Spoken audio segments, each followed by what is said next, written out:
And today should be good too. Let's go Norway. Let's go big goofy man Holland.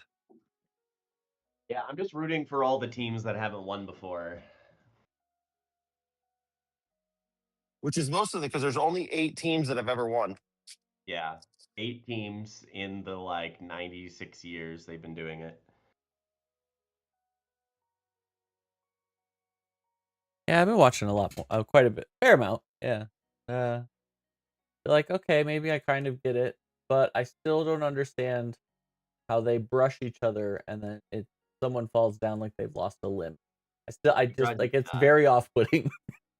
Like Well, I watch enough American football. That's just a regular second down run play, and everybody hops up and goes back to their huddles. Like, and it's not even like it's an every now and then thing. It's constant. It just doesn't get called all and the I time. get it. I mean, I get it's like that like gray area where you're trying to like pull the refs to make a call. Like every sport has that. Don't get me wrong, but It's just a lot. It's just a like huge part of we the just game. tone it down just a bit. You didn't lose your shin because you got touched. It's fine. And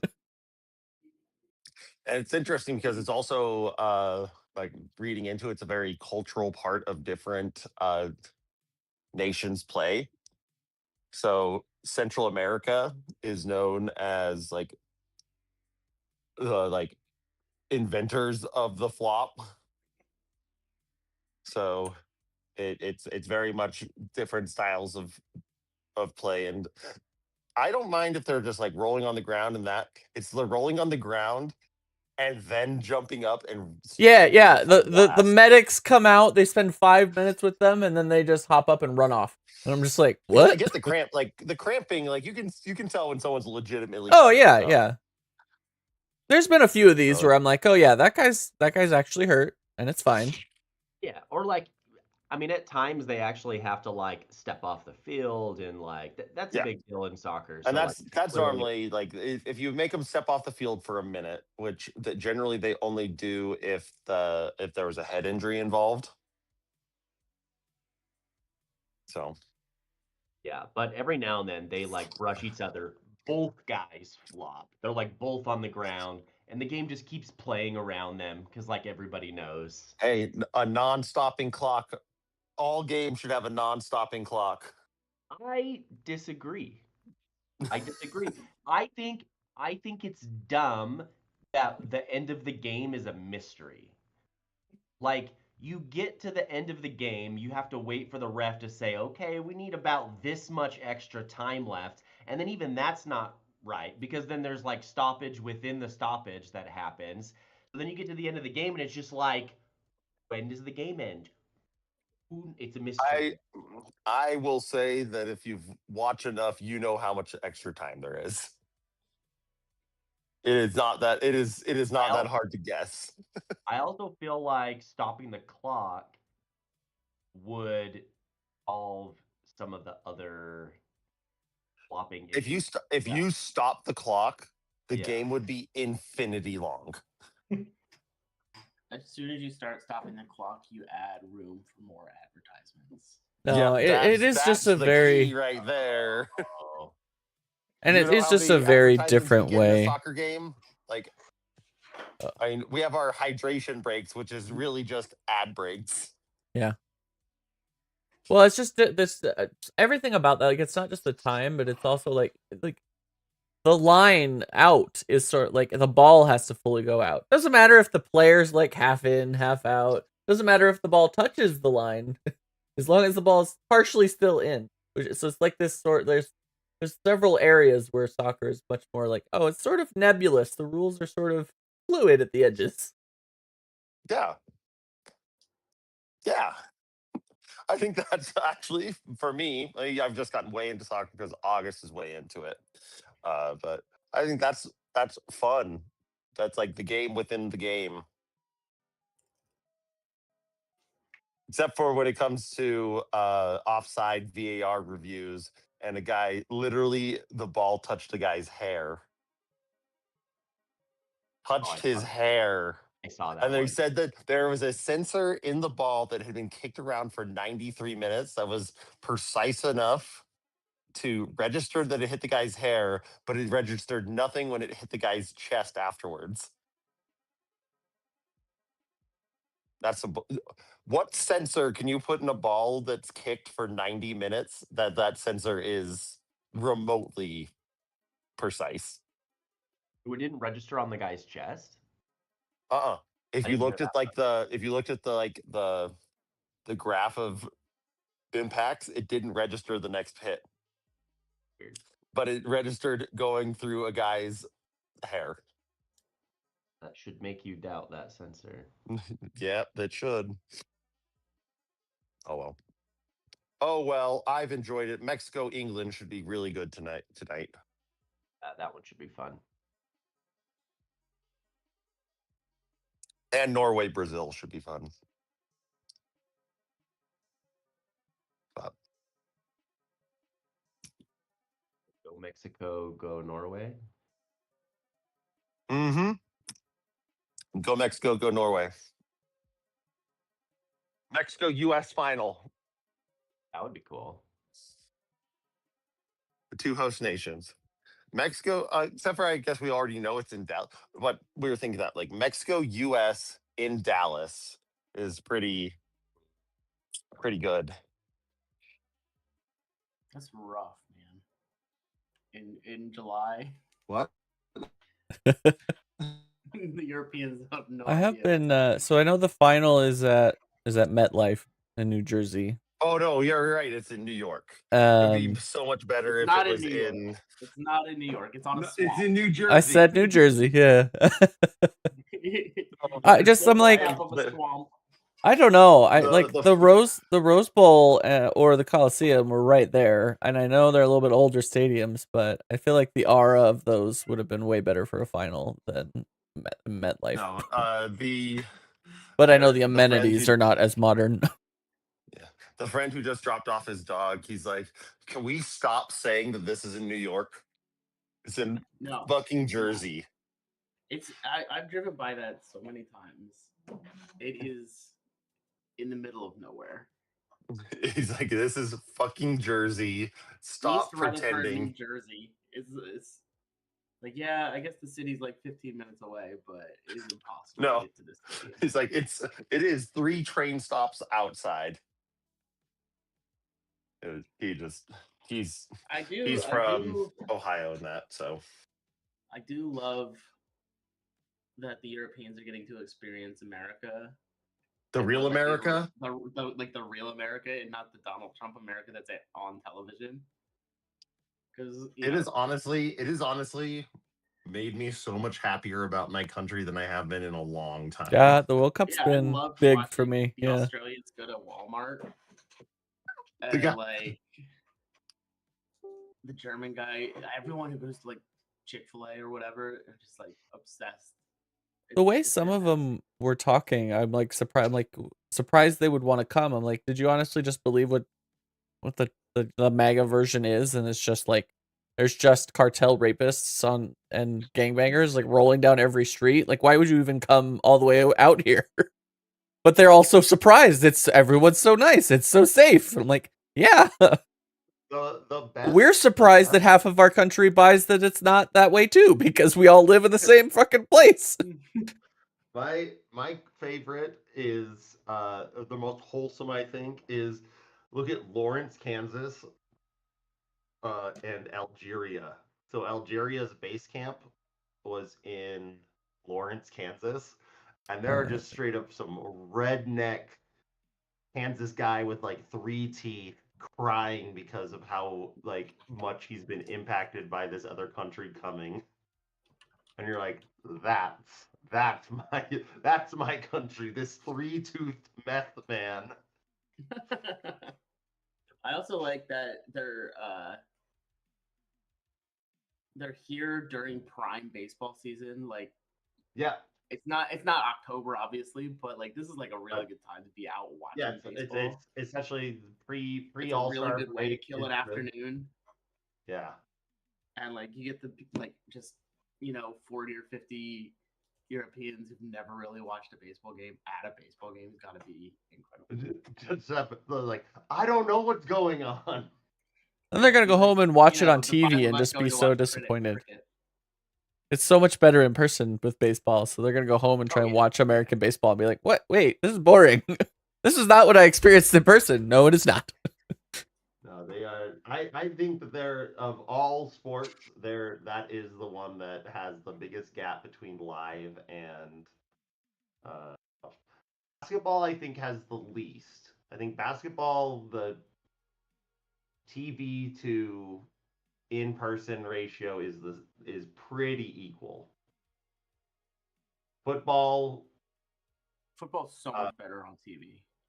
Football is much better on TV, except for I do love being in a rowdy crowd. Football's Sure, better but I on mean, TV like- than in person. Is that what you To- said? Football to watch, watch, Yeah, and to watch, and yeah. see. When you're There's just so much going on. It's a big field with You're two watching on teams of television 11 anyway. players. No. Oh, I enjoy it.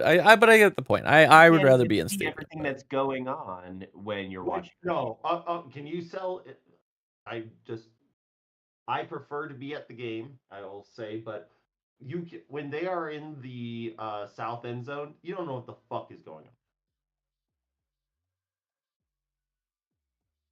Unless you're looking at the screen right above it.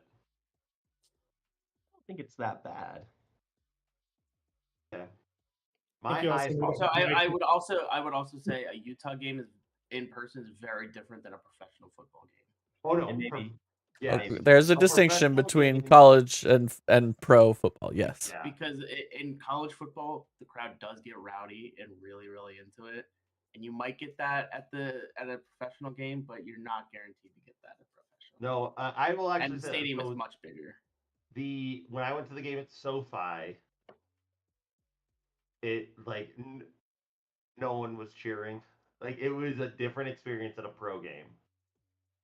Because that's Josh Caldwell, huge Titans fan. He went to a game and he's like, Scott, this game made me sad. Like everyone just sat there and drank their beers.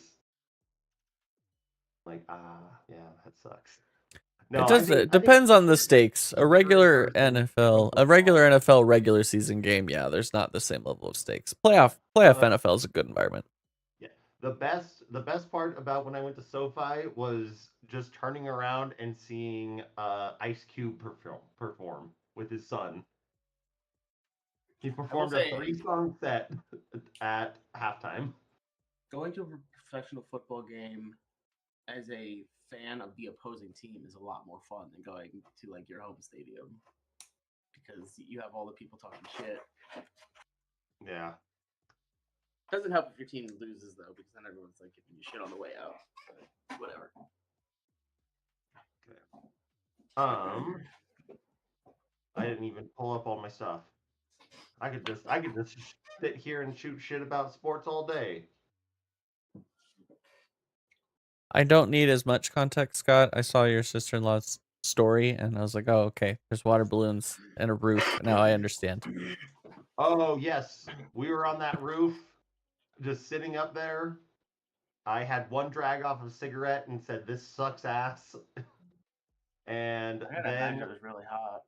It's been miserable no, up here. for there it wasn't that hot that night, and we were in the shade the whole time. Until the shade happened, it was brutal. But we were watching the Cape Verde Argentina game with a guy from Cape Verde, which was there's not that many of them. There should not be one in Utah, I feel. And so it was fun. And we were eating Dungeness crab and crawdads. But yeah, we're all sitting up there, and then suddenly all the boys were up on the roof, and then all the girls just started throwing water balloons at us. And then it became like a full hour and a half long water fight. No one was drunk at this time. It was everyone just reverting to being 12. It was a lot of fun. 4th of July tends to do that. Okay.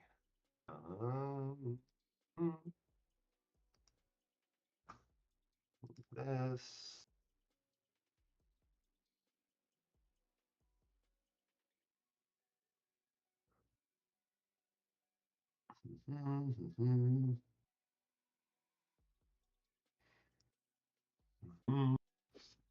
Hey.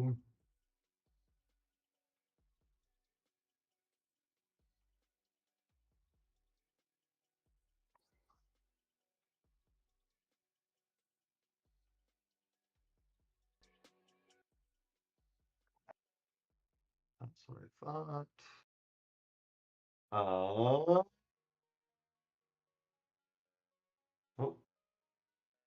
not close. Let's see. Guess I have to start the app, right?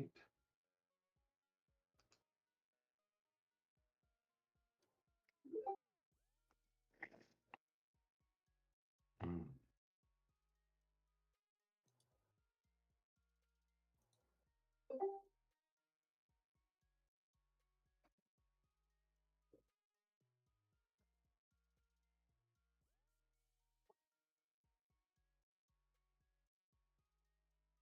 Oh, are you guys on this map? We're on blank, blankety blank, white grid. Okay, so you guys can't see anything? Nope. Okay. We see a blank map. Like there's all the checkers are there, but there's nothing else. Okay, perfect. That is correct. Yeah, Ryan, you missed out on some maps. Like Yeah. this guy.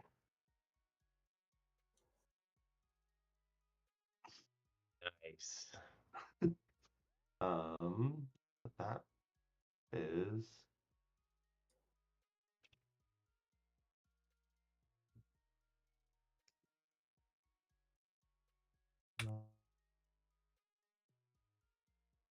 Hey, what's up?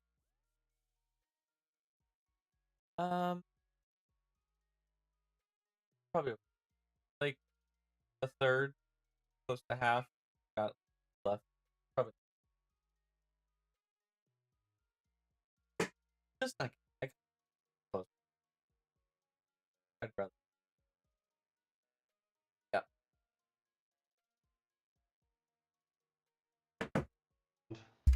Giannis, and then decided to split up. The 2-day travel. There was about a 2-day travel for Felix and Thel on Steve the Pegasus. And then there was an instantaneous travel with Christopher and Carrick to Hupperdook to try to figure out and help out for this this ballista thing to eventually, hopefully, shoot the core thundersphere. So you found out some things about the uh, ballista in that it is magically powered. It kind of, but it's not very usable except for a very stationary point. So they decided to just keep it in Hupperdook as a protection mechanism. However, talking with Clef Tinkertop, he's like, there's a lot of things we can do if you give me money and or any magical items that you have. So you guys kind of forked over a bunch of money for them to kind of try and figure this out. You tried to get another bag of holding. That didn't work out. They found a burlap sheet that you could maybe throw over the ballista, but also handed over like one of the weird things you found in the Underdark, the Aeorian security cannon, and just as something that they could possibly improve this weaponry. So they went off and spent the 2,000 gold that you gave them to get supplies and things like that. While Christopher mainly and Carrick, with a little help, devised a uh, civic sabotage and then improvement plan for the city where you Christopher was hit by a bunch of bricks while looking like a nobleman that were pulled out of the uh, bridge that the ballista was on. You also used a terror, or okay, no, AI wrote an actual very funny way of describing it.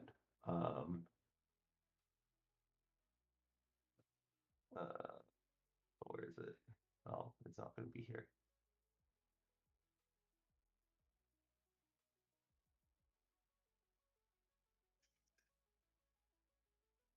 Dang, it didn't actually save that.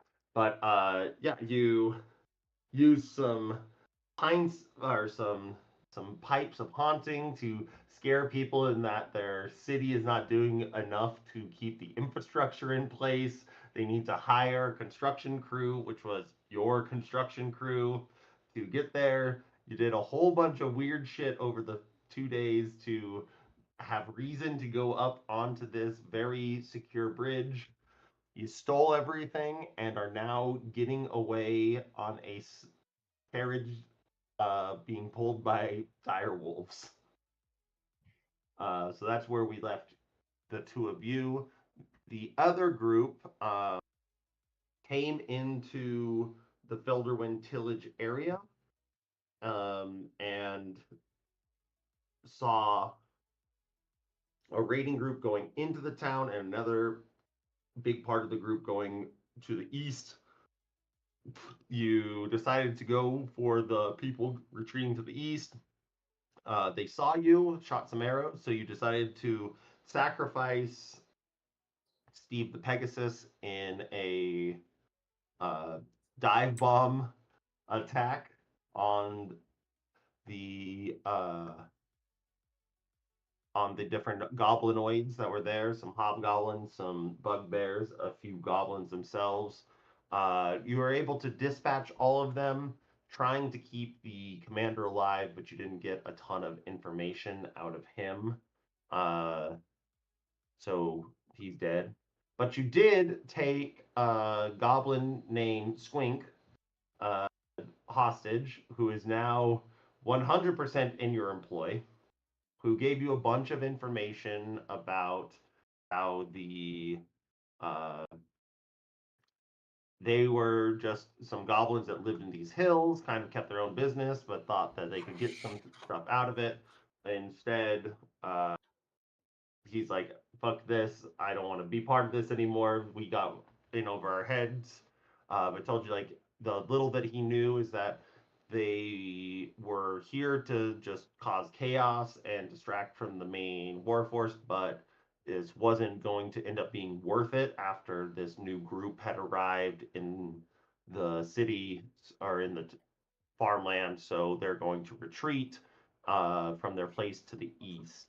And uh, yeah, so you had that information. You went and met up with Fell's son for a minute, and then he came with you as you scouted out to find where this, point of uh, ingress was for these goblinoids, where you were able to find a camp with a fairly hard to see tunnel under a hill, and that's where you guys are all standing currently. The sun is going down. You are about, when I did all the math, you're kind of synced up right now of like how many days it took in Hupperdook versus how much of the travel. So you guys are thinking about attacking this camp or figuring out what this camp is doing, maybe following them, whatever. And the other group is fleeing Hupperdook in a wagon carried by dire wolves. So I think we will start with the Hupperdook crew. What do you do? And I know you weren't here, Ryan, so if you have any questions, go ahead.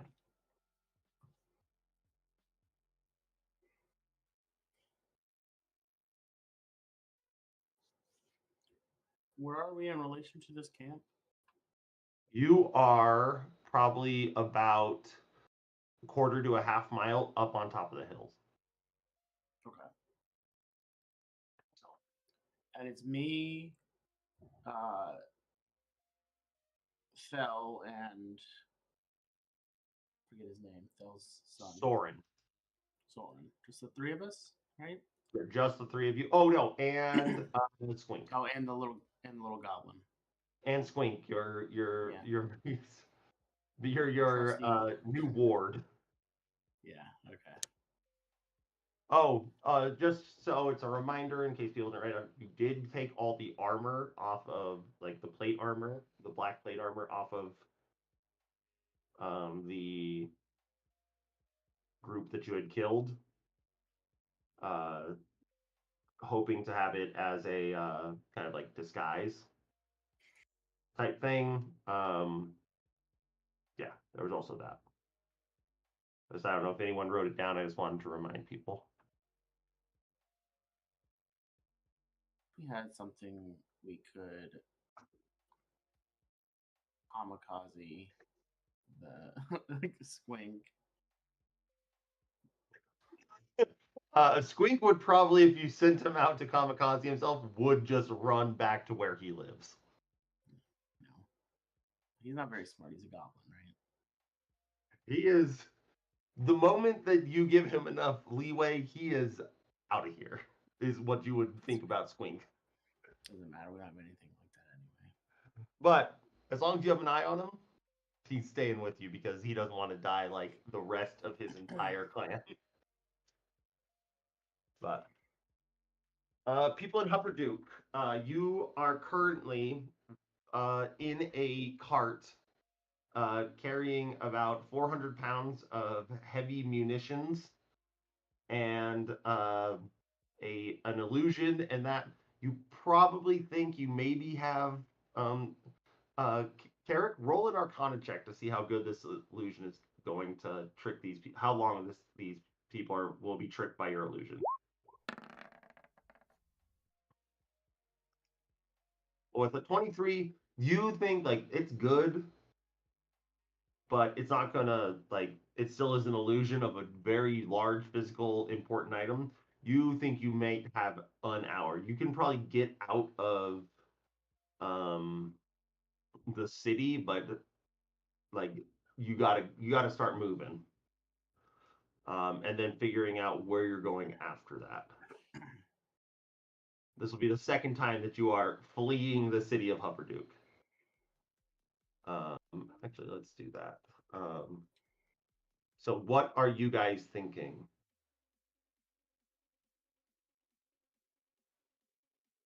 And that's me and Christopher. Yep. You have the Tinkertops who have gotten a bunch of stuff, as well as Chonk and Yenra that are waiting down at their house that have stuff to really try to improve this, especially with what you gave them and the resources you gave them. So that's probably, part of it is getting them, and then it's a matter of where do you go after that.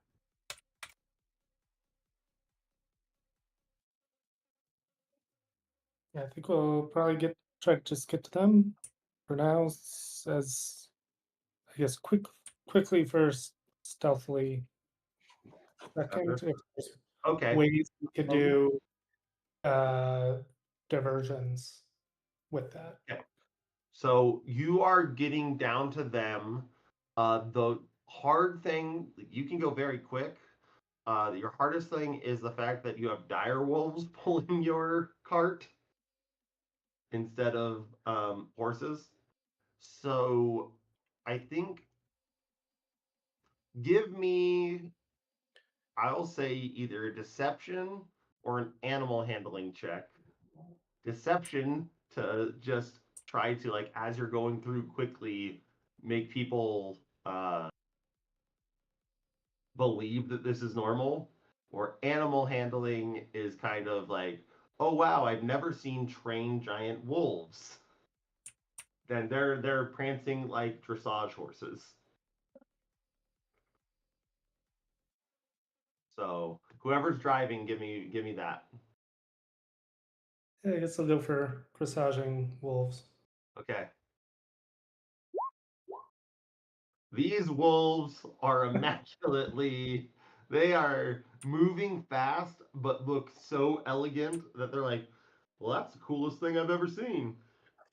I'll have to tell people about how we got to get wolves in here because that was a lot cooler than horses. And you guys are able to get down and pick up Yenra. The Tinkertops, Clef comes out, and his daughter Rissa comes like, okay, I have a lot of ideas, but it will take like 4 days. You think we got that? I think we do. Do we? Here? No. No. Get in. Let's Absolutely not. get in. We'll hear your ideas on the way. Yeah. Okay. So you are able to pick all of them out and you start heading out of the city. You guys never really talked, and we can retcon about if you ever talked, like, you were on 2 different missions. Where were you going to meet up? Or because one of you can teleport, the other team is just kind of where they're at. I think we would have said we wanted to meet at the Ashgard garrison, right? That's like kind of where we were supposed to meet Yenra. That was the original plan.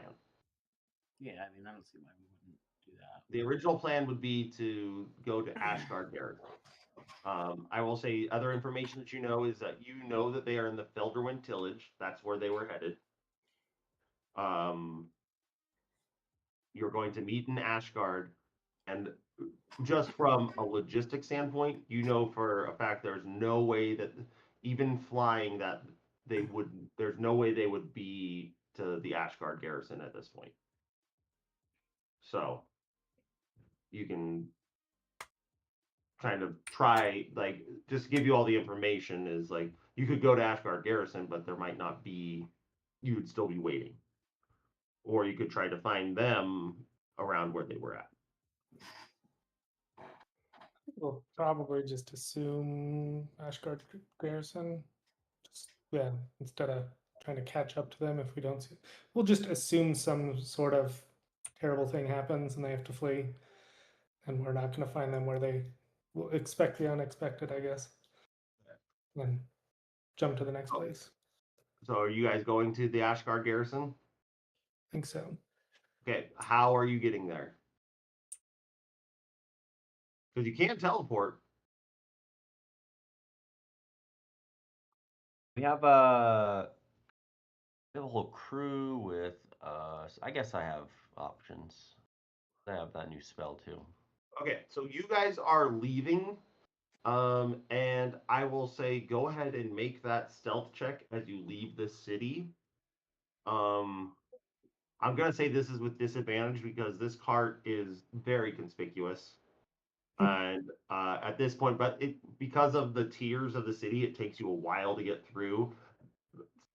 You hear bells ringing, and like, oh, this priceless thing was stolen. So you have to get out of there, and this will determine like how much time you have to um to go. And then one of you, whoever's going to roll the stealth check, roll the stealth check. The other person roll a history check. Well, that's no good. Yeah, it's not good at all. I mean, it makes sense. Okay. It does not take long to see this wolf. Unfortunately, your wolves were so good at dressage earlier that everyone was talking about it. And now they're like, oh, we know exactly what the fuck we're looking for is a wolf-drawn carriage. And but with that history check, you would know that Spud, Pringle Potts, had his farm east of this city. I think you're in a bad way trying to get there with now people chasing you. But you do know that, like, of all of the safety, anything safe, you have this place right here. where you would remember that it has that underground, like upside down place. But it was also a war camp that you wouldn't know if people are still there. Maybe, maybe not. But so you have that as an option. Um, but right now you are getting out of Dodge and you are being followed. They're probably about 20, probably about 10 to 20 minutes behind you. It.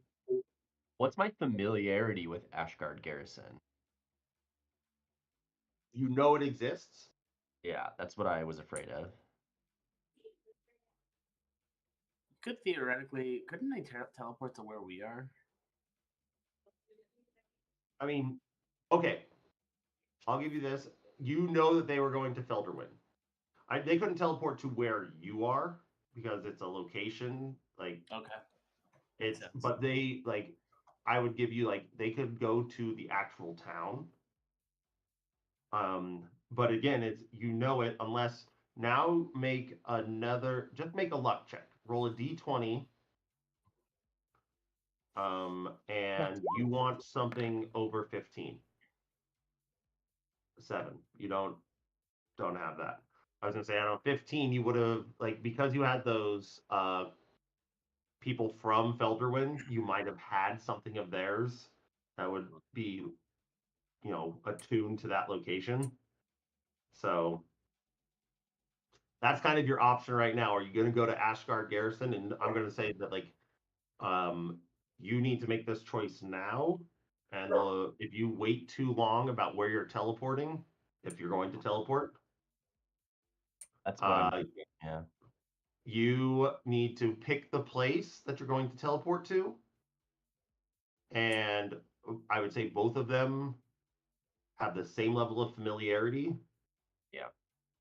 And if you don't wait, you're going to be starting to take fire, which is fine for you guys, but you also have 2 tiny little gnomes that, if they take an arrow, are dead. Okay, let's teleport. Christopher, you were thinking Ashgard Garrison? Where were you thinking? Sounds as good as any. Yeah. And we can Yeah. make our way there. Your choice is to try to meet up with where you know that they were going, or where you were planning on meeting. Yeah. All right, let's do it. Okay, roll your D100. And I have to look up. That didn't work.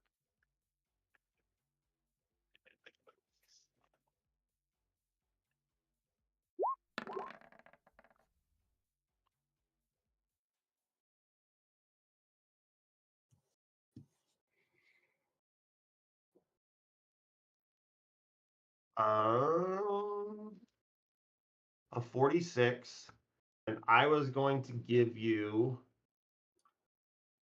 a. Oh, that's too bad. I was going to give you a scene casualty. Mhm. So this is going to be an off-target.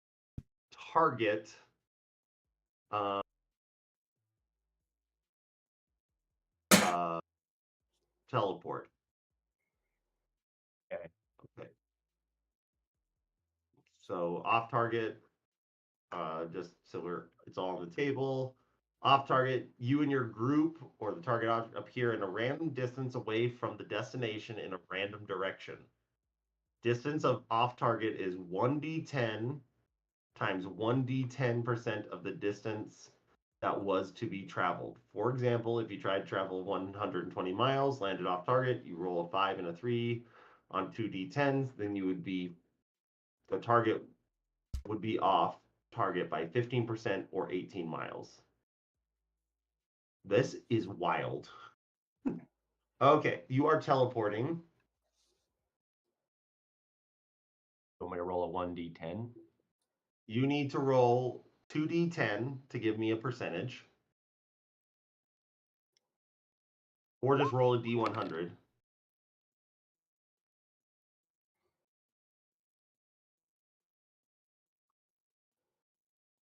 A 2 and a 10 is what I rolled. Sometimes maybe So- good, sometimes maybe shit. So you are 12% of 218 miles. 18 times Fuck is 2, this? so that's What? 26 miles. This I'm is 26.2. I'm a marathon away. You are a marathon away. Now give me a direction, and this matters a lot. So Roll a what do you want me to do? D8. Roll a D4? No, D8. D8?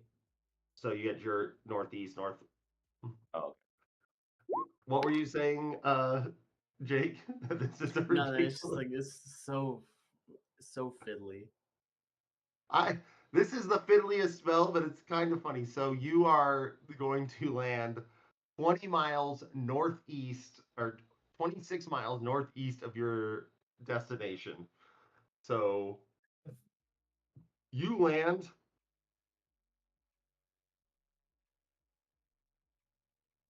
Can you see my yeah. measuring stick? You're landing in the middle of the fucking mountain. Nice. I would like everyone that was on that cart, which the cart is not coming with you. Like, Christopher has to backpack the ballista on because he's the only one that could possibly carry it. You and everyone make a dexterity saving throw. With Christopher, you do it with disadvantage. And I'll roll for the NPCs. Oh shit. It's so strong that you can just teleport across the map. I'm kind of okay with it being a little hunky dory. It's not so much that it's fiddly. It's just this like I don't want to have to write a computer program to do this automatically. You know what Yeah. I mean? Yeah, I know what you mean. I think it's funny, but yes, I get what you mean. I definitely could have, just because we haven't used the spell enough, I would probably normally just home rule it and just say you land somewhere instead of making a roll, but I don't mind it. I think it adds some fun to it. I mean, off target's a lot better than a similar place, which could have just put you somewhere in the world at a garrison. Honestly, off target's not that bad. Yes. So, um, So is this Okay. like a plateau with or, like it looks like a plateau and not really mountains? yeah, so this part of the mountains, make a history check to see what you would know about this part of the mountains, or to see if you would recognize where you land.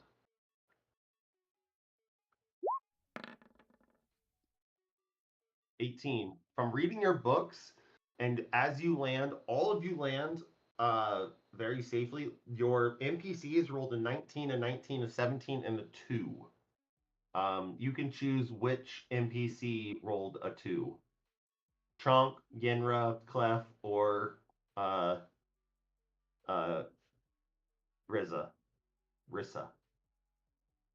Sean's got the durability for it. Chunk's got the durability for it.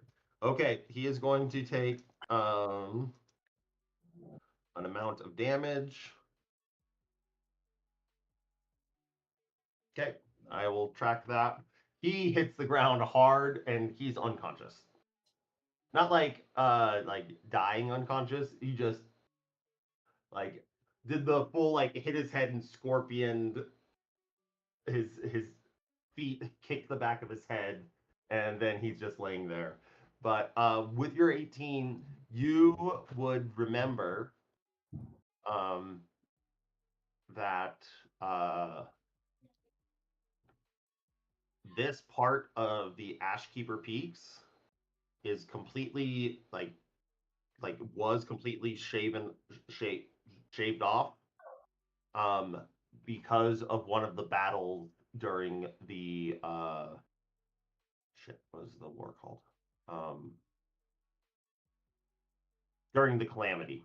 Essentially, when the gods were all fighting each other, this part got completely just capped off.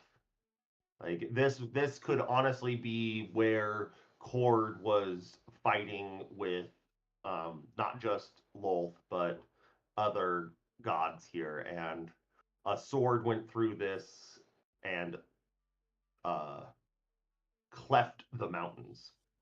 But there's rubble everywhere. You can see, like, yeah, it didn't just fly off into space. It's essentially mountains are now just like hills of rock that weren't destroyed. But There's a with red dot. What's that? huh? There's a red dot in the middle of the. Oh, range? that's an accident. Okay. Okay. Like okay, Uh, we landed in an enemy camp. Right. You would be right here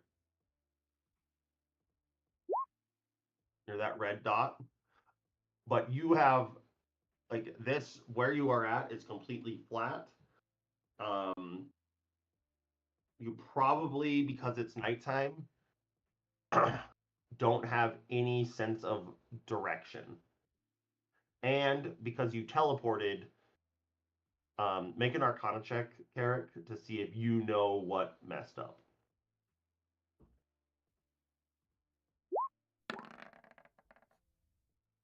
You have no fucking clue where you are.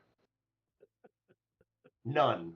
Confidently thinks he's where he's supposed to be, actually. Actually, that's probably your first thought is, okay, the garrison must be gone. Look around us. Just like when the gods were here, this thing got chopped in half. The war is upon us, so you guys can start thinking about what you want to do while we switch to the other group. I did not know we are going to do an entire second session of 2 totally different groups. Honestly, if you had gone to Felderwin, you would have been with that same role. Exactly where we are. Pretty much, I would have ruled it. You land where they are.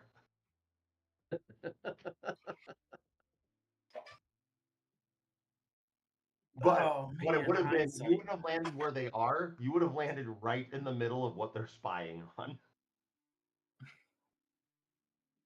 But them's the breaks. I love this map, by the way, with all the scribbles on it. Okay. Switching over to group number 2.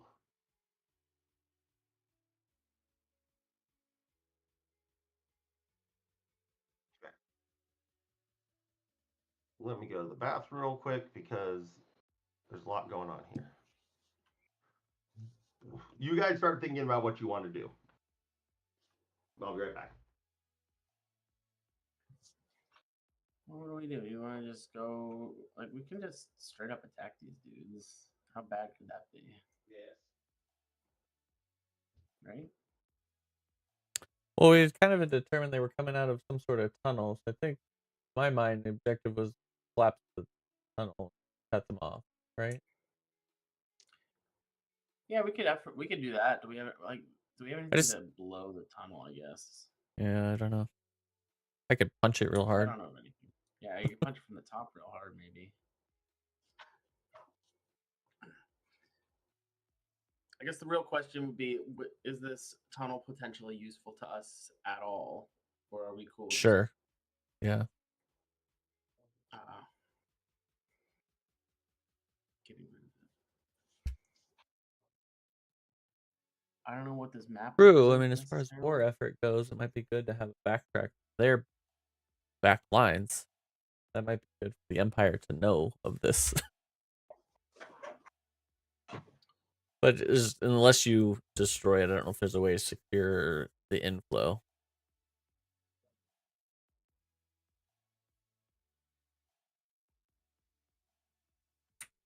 Yeah. Yeah, I mean, I don't know. I don't have super strong feelings. I think we just like attack and try and just take them out. I don't really. I'm not too concerned about these guys beating us. I guess. Unless something dire happens, which I guess is possible.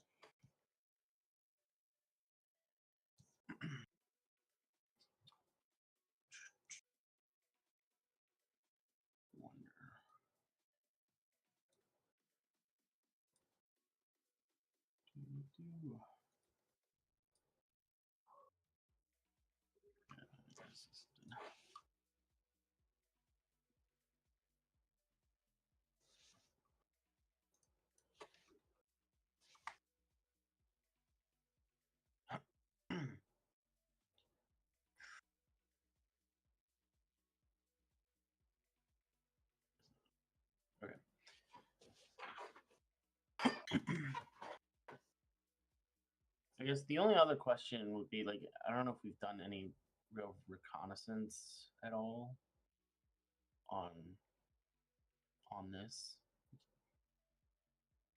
No, it I might don't be know what good this map to represents. scout and see what there's to see. Yeah.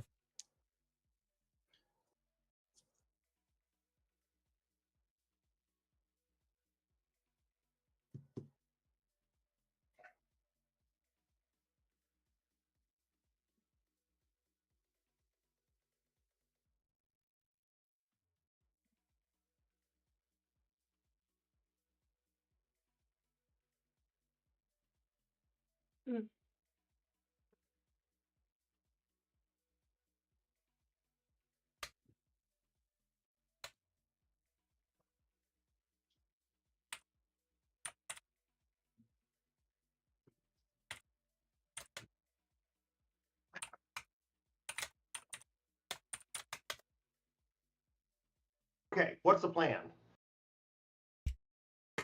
Or before the plan, make perception checks, and I'll make one for sword.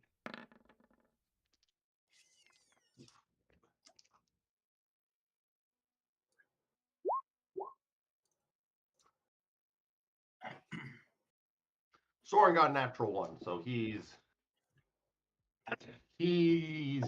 huffing and puffing, looking at eating some jerky. So let's see. But with the 17, what I will give you is this. 1 second.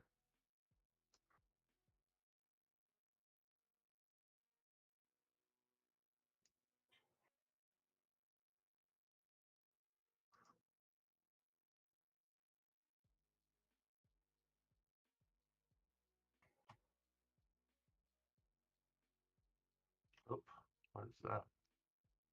That's all I want.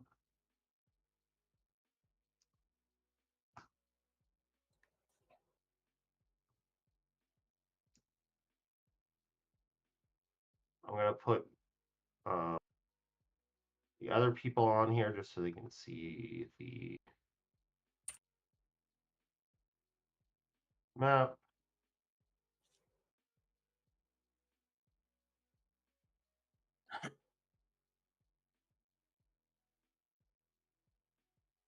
And lastly is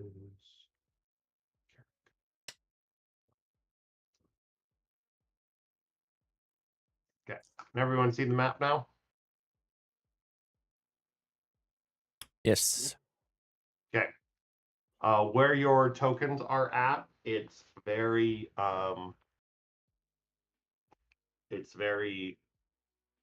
you're much further away than this, but from this distance you can see these little boxes are carts, the up and downs are like tents,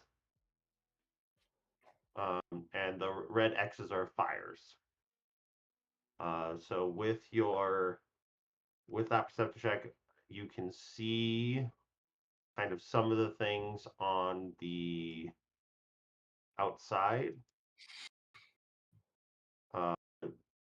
And you can also see the tunnel. The tunnel's the big overarching. The brown thing is just like some rubble.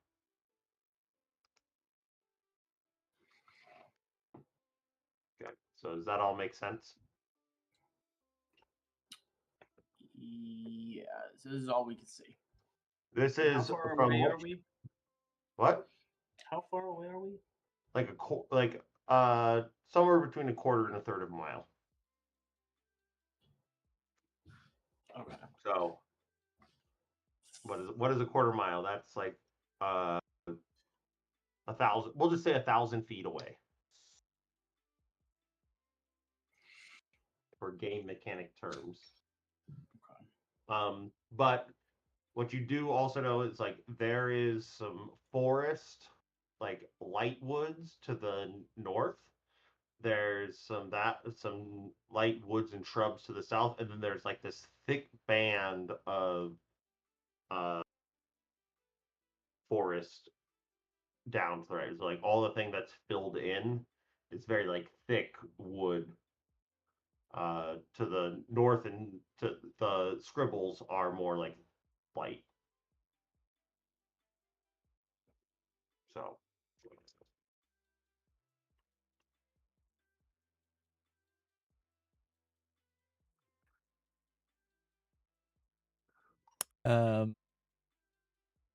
What type of activity do we see? Is it heavily trodden? Is it nighttime? I can't remember. it's not. It's very much nighttime. Okay. So it may not be very active given that, but I'm curious, like the level of Yeah. activity and like what seems to be the patterns. Level of activity seems to be low. But from what you can kind of see, it looks like this is a place packing up to leave.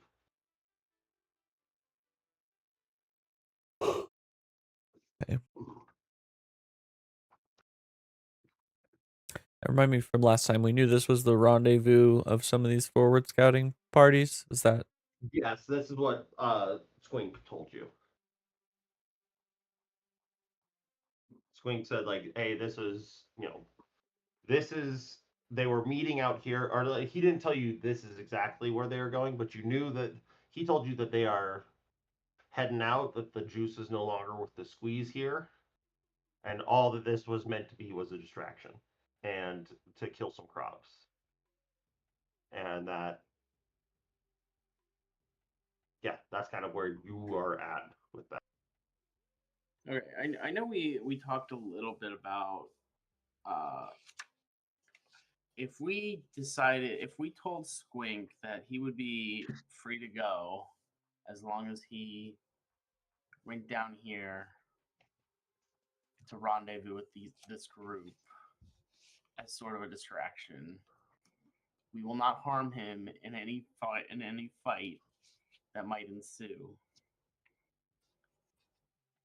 But we just need him to distract these guys while we sneak around. Yeah, that's you don't even have to roll for that. This guy's in your pocket. I think if you don't hold up your end of the bargain on that, then it might change. But you have not commanded him to do much recently, except for carry your shit. So you can send. I guess I should put. What is Squink? I'm gonna give Squink a better character sheet because I like him. Searching for Squink in the compendium is not going to do anything. What do we think? Is he a goblin boss? A goblin shaman? A goblin bodyguard? Goblin cutthroat? Bodyguard is probably close-ish. A goblin alchemist? You don't know anything about Squink? No. Okay, we're actually going to give him the goblin alchemist sheet. So just so you know what he can do, he has a acid flask. He also has goblin Molotov cocktails. He has 2 of them. Okay. So that's kind of just giving you what he has. Oh, he also has a tangle web bag, which would be like make everyone slow down or be restrained. Okay, sick. So can we? I would love and Thel, you can shoot this down if you don't like it, but I would love for Squink to go down there as we sneak around, and when he gets them all within like close range to him, maybe he uses his bag and we attack from behind. So he tries to tangle them with his web bag, as many of them as he can, while we attack from another angle.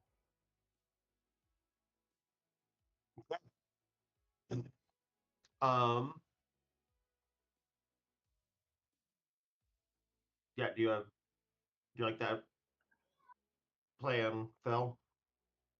Yeah, I think just from a logistics perspective, Phil's like,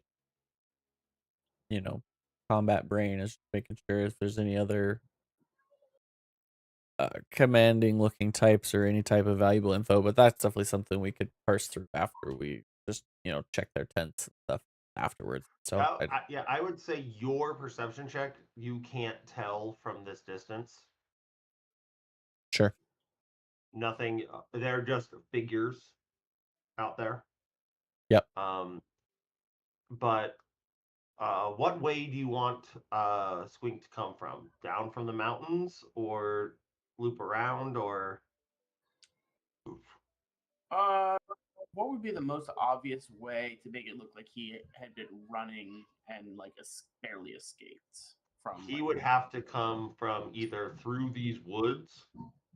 He'd have to go through either of the woods. Okay, then let's send him through the woods. woods. Or all the way from the west to the east.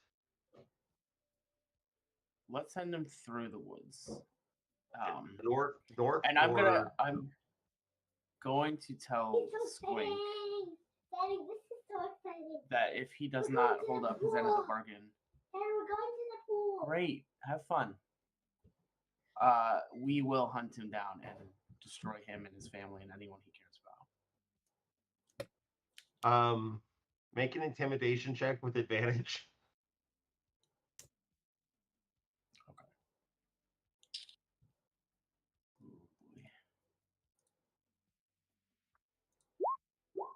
Okay. It's not good. Can I use I think thaumaturgy to kind of like make this as loud as like super loud and give me another bonus? I don't know. I'll let you. I mean, even with an 8, this guy is so under your thumb. Go ahead and roll one more time. If you make your eyes flare, I would say you probably wouldn't make it loud because you don't want people to hear you. Yeah, but you make know your what I mean. eyes turn completely red, and a weird wind blows up. Oh, let's roll one more time, I guess. Can I use persuasion? Sure. Intimidating persuasion. I mean, you were intimidating him, saying I'll kill your I whole mean, family. I can back it up. Should I be able to roll a supporting roll here? There's a 10. No, this will give you a 10 is more than enough. This guy is surprised he's alive. Like, he went into the town that he's been attacking for his entire life and made it out. I would say though, make an insight check after those bad rolls.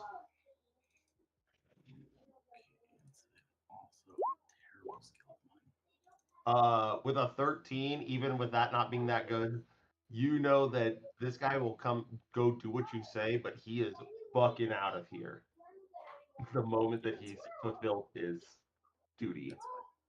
He has no allegiance to you, or like, he'll do this because he thinks that they are less likely to kill him than you are. So, which direction is he coming from? The north or the south? Let's say the south. So he's going through the main reason this goes is just because you're sneaking. I would say, which way do you want to approach him? We just want to come from the north side, I think. Okay. So, Squink, this takes a while. Like, I know this says 50 feet, but where you guys are at is much further away. He's like huffing, and you guys can keep a decent eye on him for a while, and then he just kind of disappears. So I'm going to say like an hour, like probably 40 minutes of him like having to go through these woods because you can't just like sprint through them. Comes through this thick part. But then looking out, make perception checks. I need to.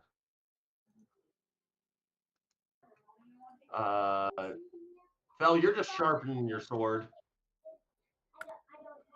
I think Felix is Or just kind Fel, of. you can say what you're doing, but like your son's there. Maybe your mind's elsewhere.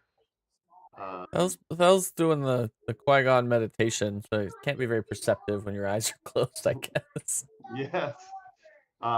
Sword's looking out, but he's human. He doesn't have dark vision or any way to see in the dark. So he gets a. Well, actually, he got actually quite good on that. Got a 17. He sees the movement, but maybe you see a bit more and see little Squink just waving, and he stops here, which you would then notice that he is interacting with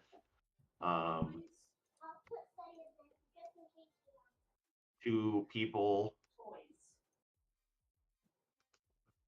behind this, and all three of them move over to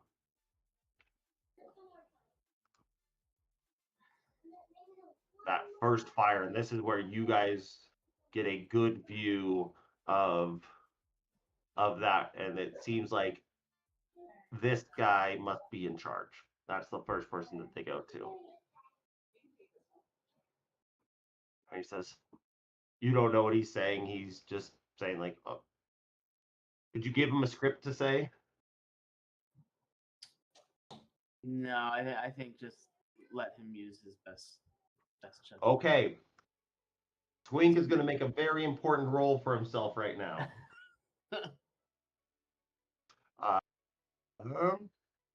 Where is he? Oh, I must have closed it. Squink is a goblin alchemist. Does someone want to roll for Squink, or do you want me to? Yeah. Okay. He gets a -1 to charisma. He's making a persuasion check. If I'm rolling, let's see. I need an enemy dice.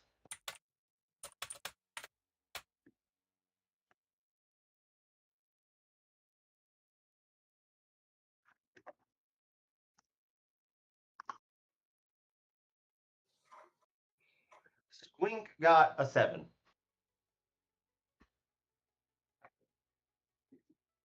He is, and you see this. I'd assume you guys are moving around while he's going too. Yeah. Yeah, we would wrap. You would be up here at this point. Yeah. Yeah, that seems reasonable. I will say a 7. I think win or lose, he was going to distract them enough for you to come in. It's just about where they'd be. You see this large group move into the tunnel. So you can't see the Swink anymore. But the one thing that you do see is that Captain kind of, and I would say the two goblins are sent back to their post. And one of these big old bugbears go back in with them. But as you guys are able to get close enough, he's distracting people, but people aren't in a great position because of it.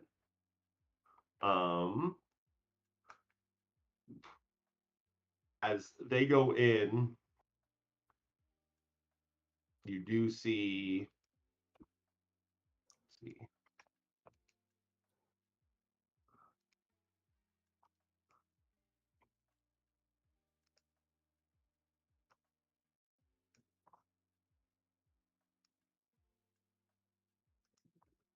A lot of things come out because of this commotion.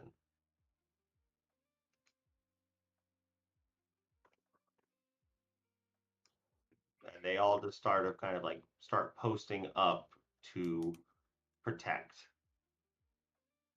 Like they feel something's up. Okay. So this is what everyone can make a perception check to see how much of this you actually see. I'm going to say with disadvantage because of the trees. I can't roll with disadvantage anymore. You can't roll with disadvantage? No, because I have reliable talent. Yeah, so you want me to just roll normal? It's either going to be a 17 or something better. Okay, we definitely have a 17 from... It's a 17! And You want me to roll with disadvantage? Yeah, you're with disadvantage. Oh, I guess I should roll out. So better. Yeah. Bell is only looking inward. I guess and looking at them, like you were clanking like a motherfucker. We did talk about this last week. Thel is very triggered by these types of forward raiding parties. Clank, clank, clank. You're focused so much on not moving while you're trying to view. Yeah, so you guys are standing out here. You do see every thing that you see here. There's 2 goblins. There's a big old spider. 2 just regular bugbears. This guy is not supposed to be there. A lot of bugbears. One of those big bugbear bruisers that you saw before. The scariest thing, though, is this giant-ass spider. And it's not like it's a spider that you know how hobo spiders have their little boxing gloves as on the front of them. This one has just straight up swords coming out. Like that is the only way to describe them. Swords that are like almost these 9th and 10th legs coming out next to its face. So that is what you're seeing. With that, we'll switch back as you guys can think about how you want to approach this, because you are still because of not bugs, because of Squink, he is, no matter what's happening here, you are going to have a surprise on them, however you want to go about it. So think about how you want to do that. Message each other and do that, but we'll switch back to our other group that are sitting on top of a weird valley. It's the middle of the night. You have an unconscious chonk next to you. You have 2 halflings that I don't think were prepared to be in this situation. And I will say any movement done by Christopher is at half speed because you are carrying a cannon on your back. So I kind of like the idea that we think the garrison is gone and we have to go to the nearest settlement to warn people. Like, okay. The problem is, which hopefully is extra garrison. you have no, like, that's completely, you have no fucking clue where you are. And it's the middle of night. Roll a luck check.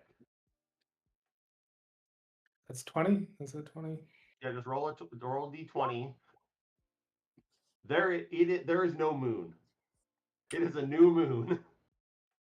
There are 2 moons in Exandria, and you can't see either of them. So you have,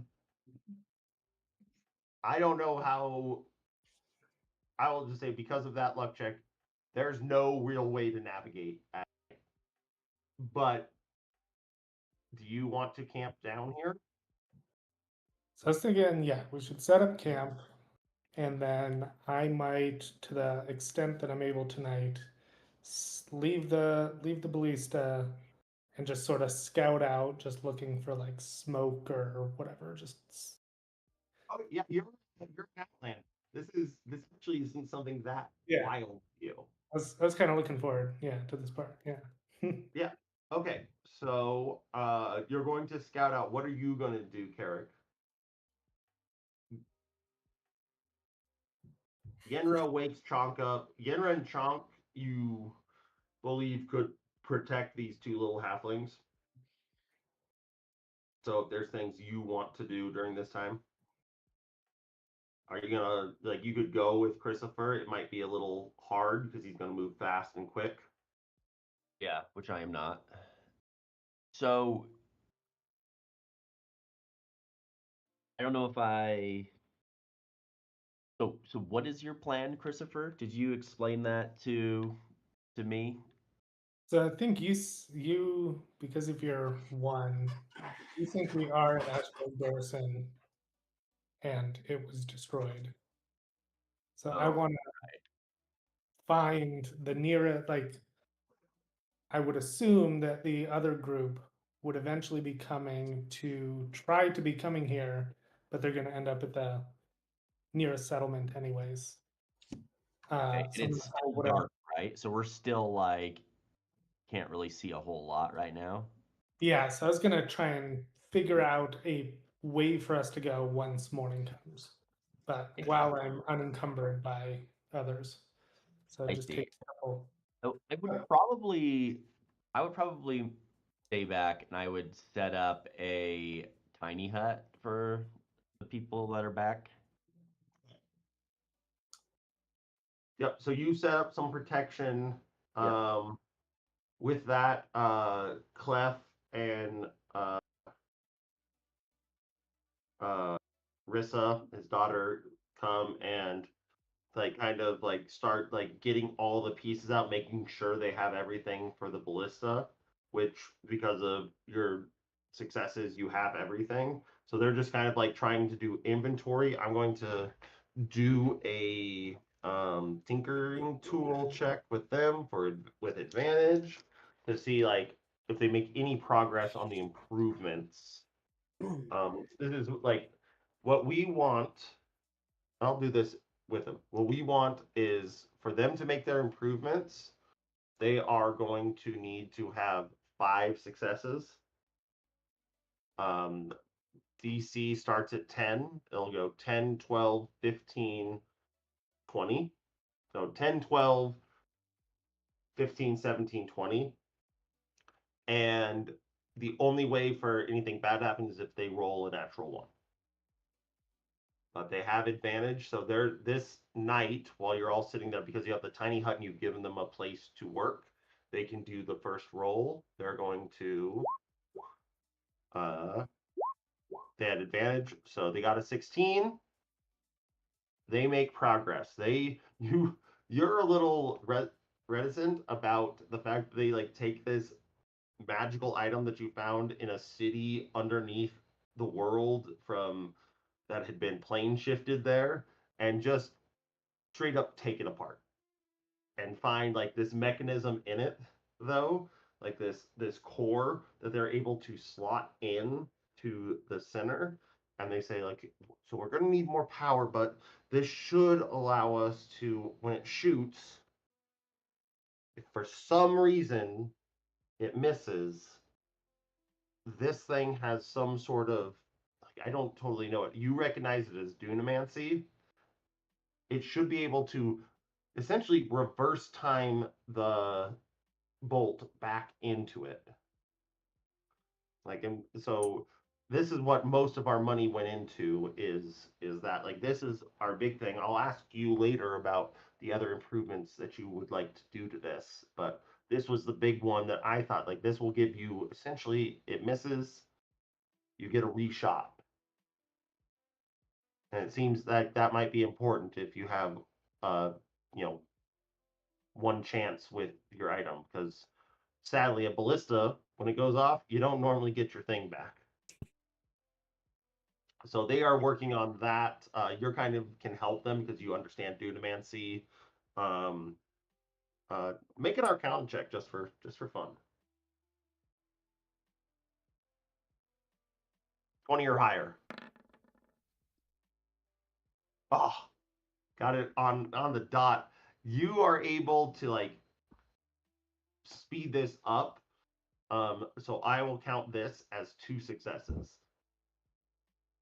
So the improvements are going around greatly. I think Carrick would really enjoy this. This is like, yeah, really, he's like fascinated by this part of the repair. Yes, you would really like it, and you work with Clef very well because you are of the same kind of. Well, you're like kind of reclusive eccentric. He is outwardly eccentric, so your your vibes match. Where like you're doing the magic part, he's doing the mechanical part. So you're having a great time with this old ass gnome with a beard that like literally hits the bells on his shoes. Okay. So you're Christopher, you're exploring. Um do you have any ability to know which direction is which? Um, I don't know. I would kind of assume so, just with the whole Outlander survival stuff, maps, and what's Yeah, my. I think what's hard is it's pitch black Mhm. out here. And I guess I don't even know which direction I want to go. I think I am looking for the nearest settlement. Okay. Uh, Well, let's say make a survival check with advantage.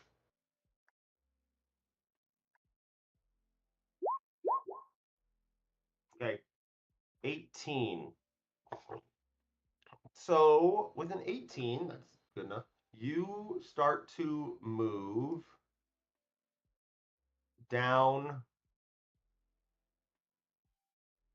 to this little hill top here. You're able to spring your way up, and it's like we said, like this is a cleft mountain, but there are these like couple 100-foot tall um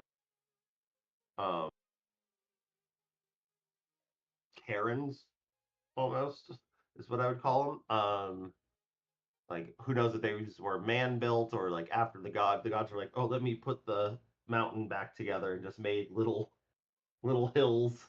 And looking down, you would actually see 2 distinct uh, locations of light. One would be, let's just give it a different color. One would be down here, which the lights are very dim, does not feel very much populated. And then there is just a swath down here of light. But the weird thing that you also notice, or make a perception check now if you're on top of this hill and you're like, it's weirdly dark out here.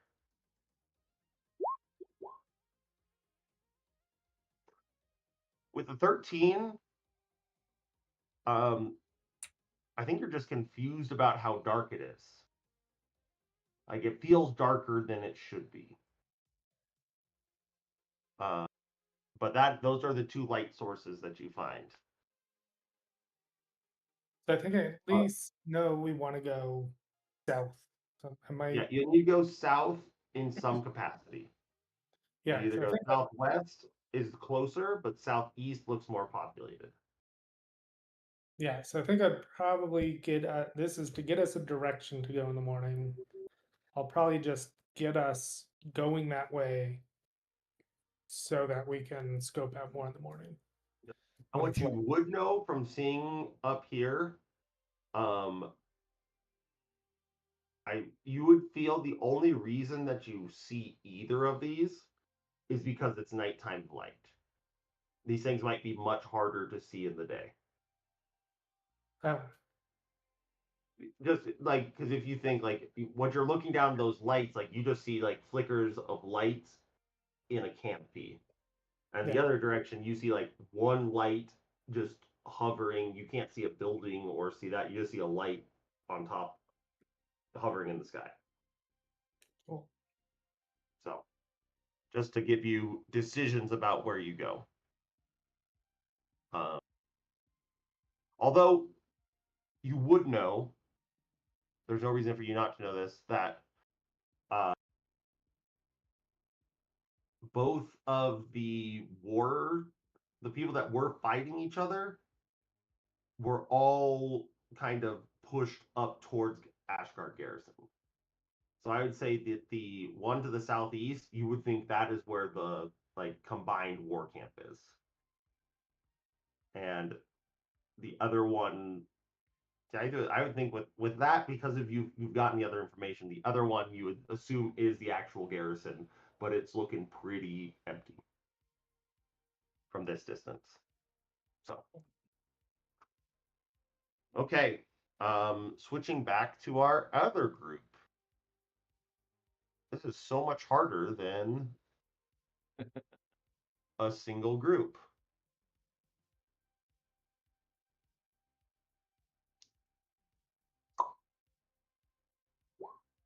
Okay, what you dudes doing?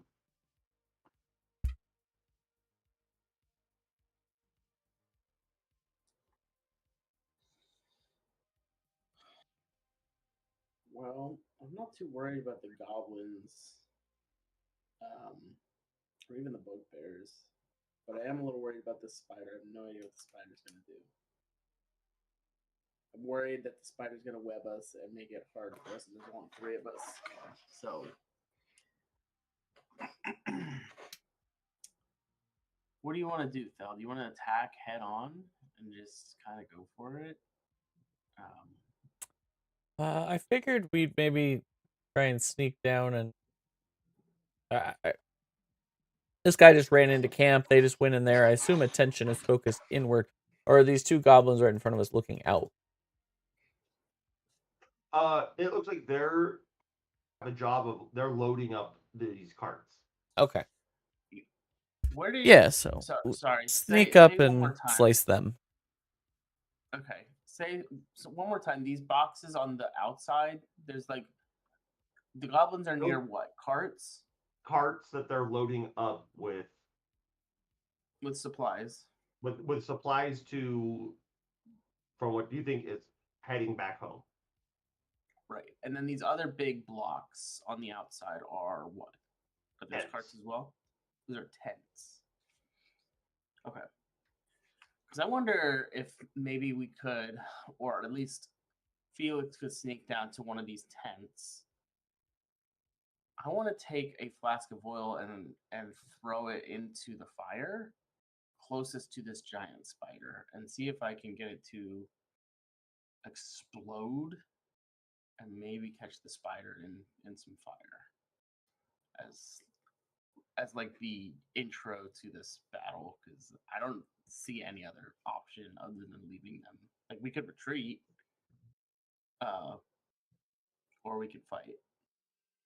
Those are the 2 options I see.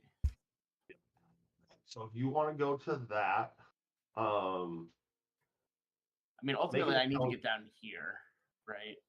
I'm not doing this, but ultimately, that's where I need to get to.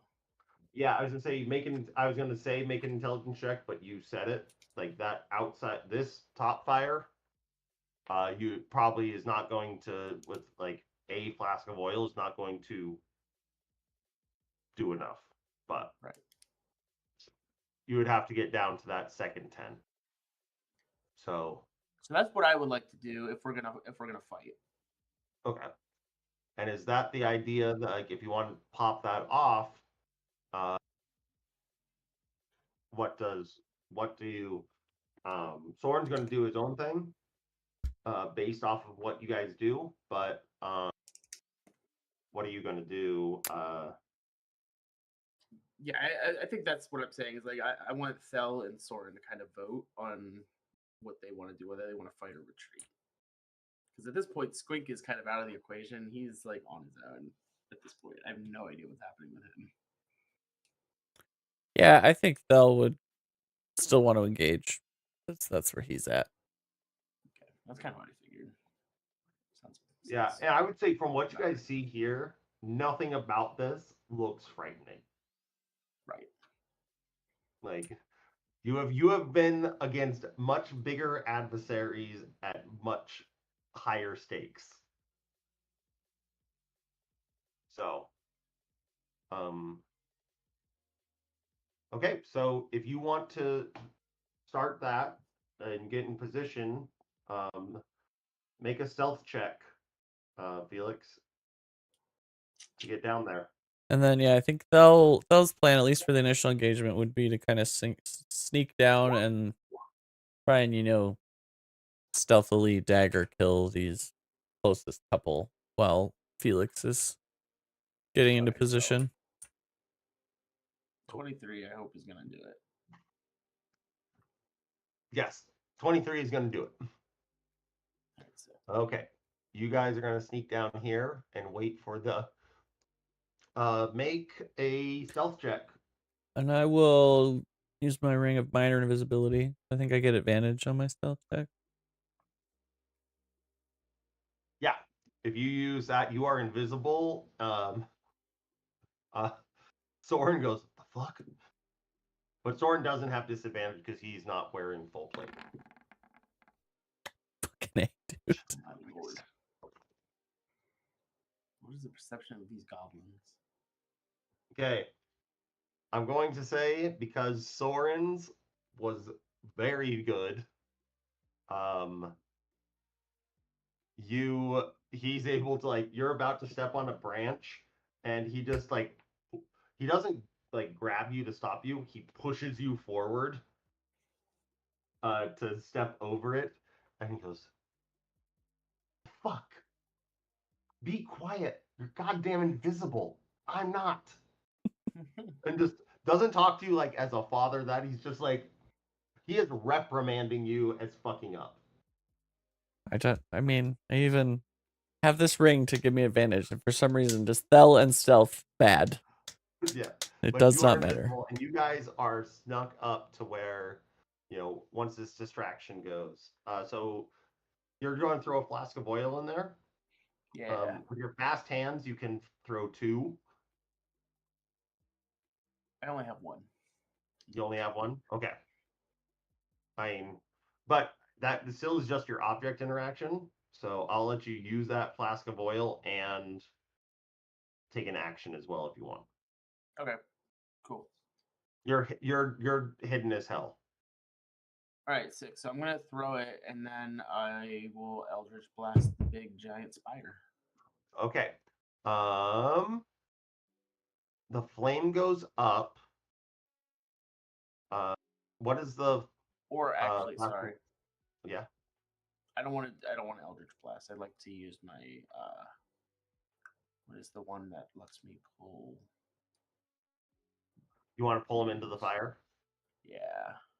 I have a spell that does it, but I can't remember which one it Lightning is. lure, I'm pretty sure. That's the one. Is that a oh cool, that's a cantrip too.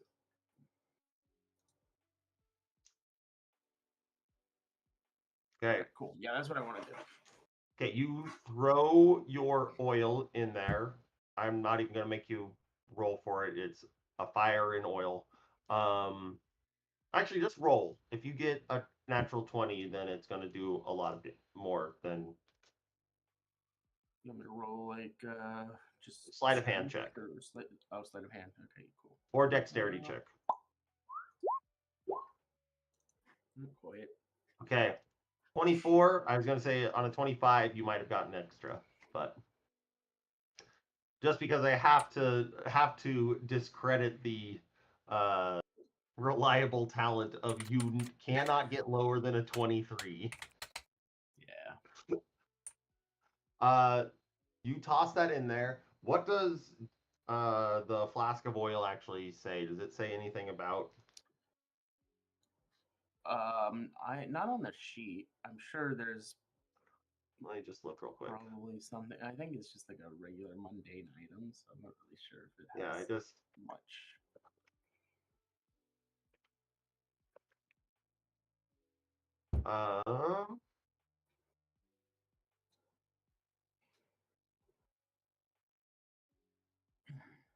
Okay, it creates a burning area around this, and that's what's going to capture the spider.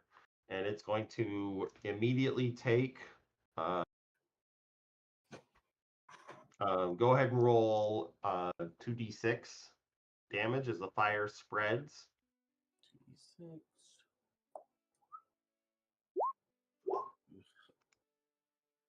And we'll say all of this is on fire with how you threw it. So 2d6, it takes 4 points of damage, and then go ahead and make your. So I gotta get a lightning little bit order. closer. So I'm gonna get here. That's my movement in the fire. I guess. It's right on the fire. You're resistant to fire. Nothing about this is going to be hurting you. And then I need a strength saving throw. Okay, I need to pull this up. Pull this up. What is this thing called? It's called a sword spider. He gets a. Well, this thing's strong as hell. But a 4 is not going to do it. That is a 9. Okay, 6. So that's gonna pull it in 10 feet. Okay. And then it's gonna take 1d8 lightning damage. And then roll, because it's in the center of this oiled fire, roll another 4d6. Here's the lightning damage. And then 46 for 18. the flame. The spider is very confused, also blinded because it's in the middle of a large fire. Before we roll initiative, I'll give it to the two beefy boys up top. What are you doing? Yeah, we're playing Assassin's Creed here. I'm coming up behind them and trying to stealthily kill these two. Okay. Both of you guys make attacks.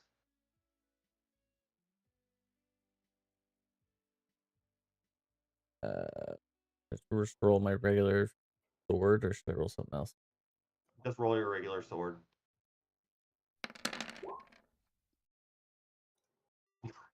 What the fuck is a 33? It's a success.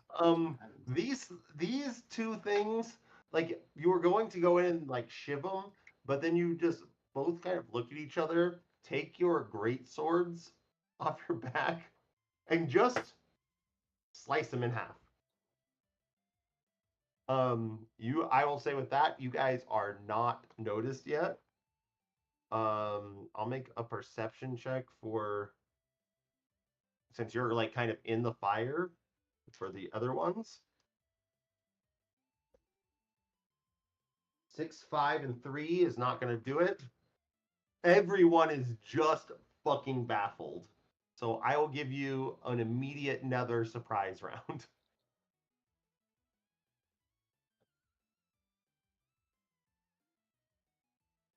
Hell yeah.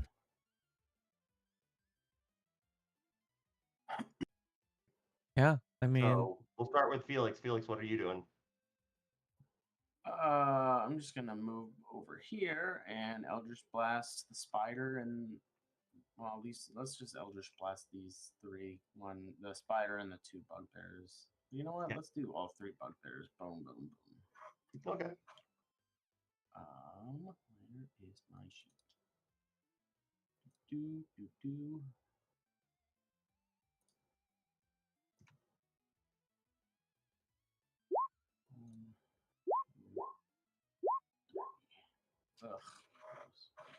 Ugh. Miss and 2 hits. So the first one doesn't take any damage. The second one takes 3, and the last one takes Thanks, Hemjold. 6.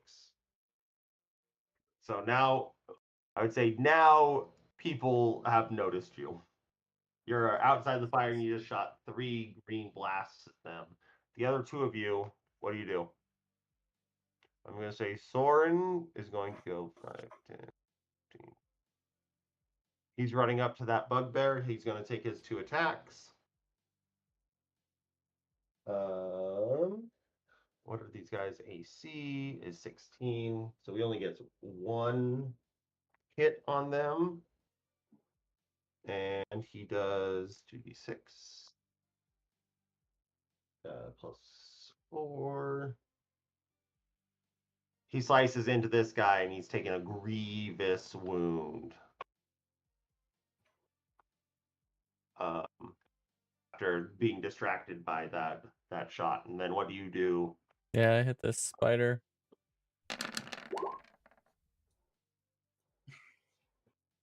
It's just unfair. That spider has 11 hit points. He's dead. If you want to move, you can hit another thing. Yeah, I'll go hit this guy. No, I was actually thinking about it earlier, especially now with Bell's strength gloves. It's a bit like Valerian steel is super lightweight. I feel like his gloves, he wields his sword so like even more lightly and like nimbly but it's a giant great sword that he's hitting people with. You have an 8-foot sword that you are wielding like a dagger. Yeah. 27, 28. These guys have 28 hit points. You are being surgical. Your brain has turned off in this. You're seeing everyone else here not as friends, but just as your battle partners, and you just go like from up at the neck down to the clavicle, and this guy just kind of falls apart with no idea what just fucking happened to him after you essentially just walked and just stepped on a spider.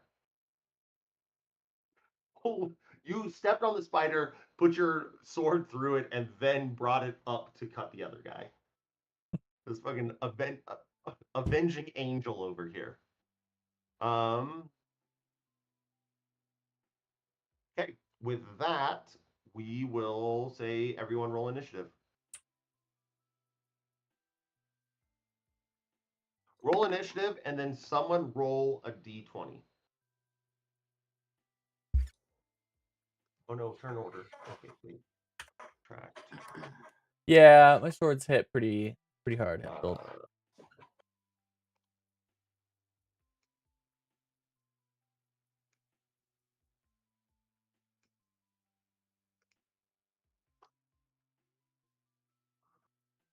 Turn.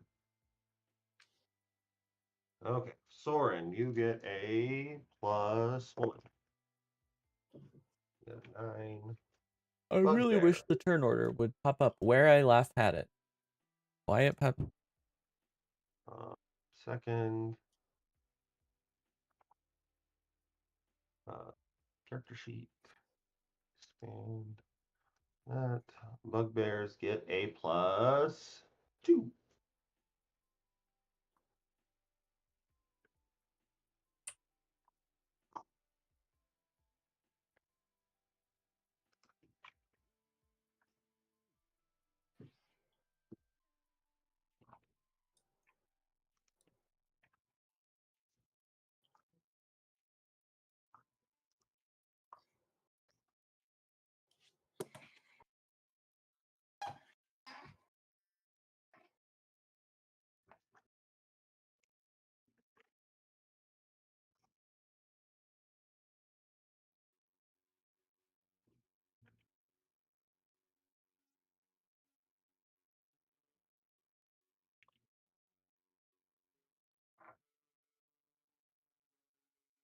Ooh.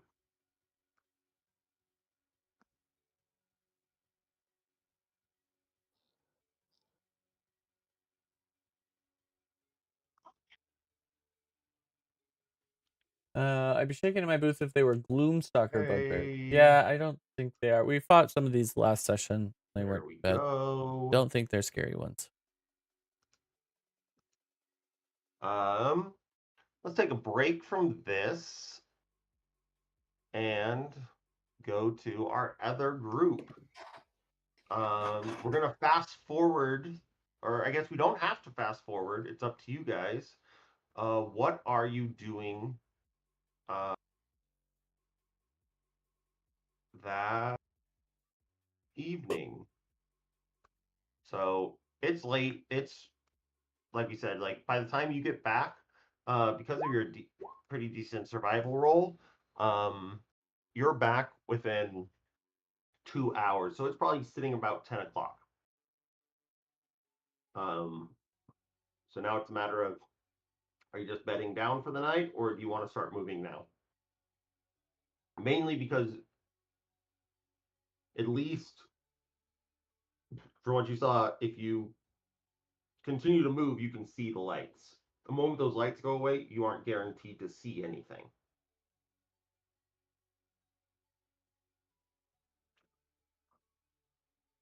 Yeah, if it gives us a good heading, it's probably a good idea to move. Okay.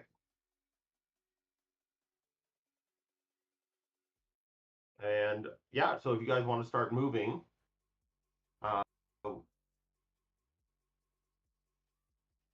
which way are you going? I think I'm gonna split the difference of the two just to get there. Just to go like kind of straight down into the middle right here. Up to stay up on the cliffs, just to kind of So like down to the bottom to. point, yeah, and see if there's either one. Okay. Make that roll a d20 with disadvantage. Okay, a 10. Let's look at this. What would happen at a 10?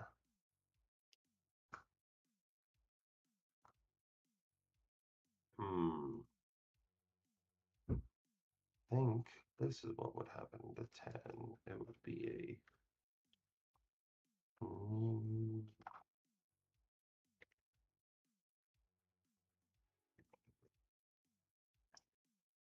Okay, you are almost.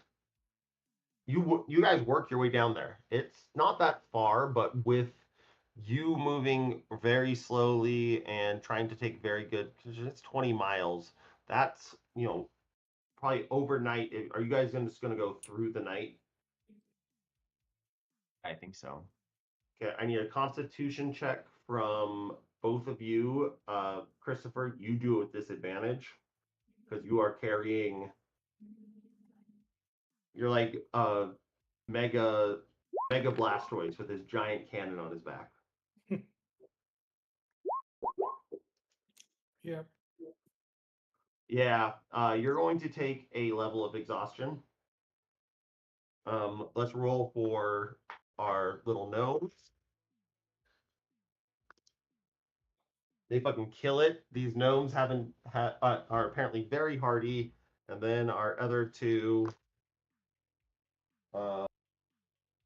You see, Chonk is he gets exhausted. One because he fell on his face, and he might have like C2, C3 vertebrae breaks. And he's trying to help you with the weight, and he's also exhausted. But yeah, like Yinra, the reason that maybe Clef is able to do it, Yinra just like throws him on her shoulder and Aragorn's him, and you're able to make it as you go through the night. As the sun comes up, you are at this corner.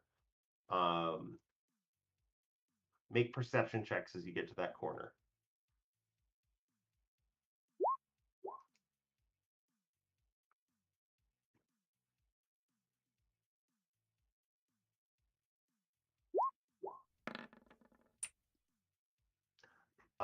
Carrick, you hate this walking. You're just staring at your feet. Christopher, now noticing something, and you're like, why was it so dark yesterday? You notice, like, looking up into the sky, there is an entire circle of not not like clouds. It is, if you look up, it looks like pitch black nighttime sitting like straight above you, and now like where you were kind of on like the cusp of it, looking up, you're like, it is pitch black up, looking up there. And as you hear that, you also hear the telltale sounds of charging beasts. Doesn't sound like, but it doesn't sound like a shod hoof. It sounds like a pad, like boom, boom, boom, boom, boom, boom, boom. No click clacks. What do you do?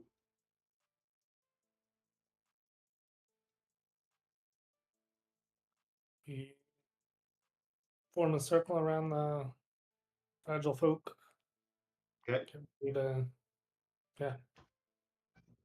Yes. Hmm? I don't have it. How do you not? Then when It's I, not my wallet. I'm gonna give it to you. well, I don't. It's on my wallet Where's your wallet? somewhere. So you surround them. Carrick, do you do anything as you? I would say after hearing this, you are probably alerted as he like tells the big people to get in front of the little people. Mage caster Can darkness. I? So I I know. understand Hush. that. No, Like, you're good. You're good, man. There is danger. You don't know where it's coming from or what it is. Okay. You just got snapped out of your stupor.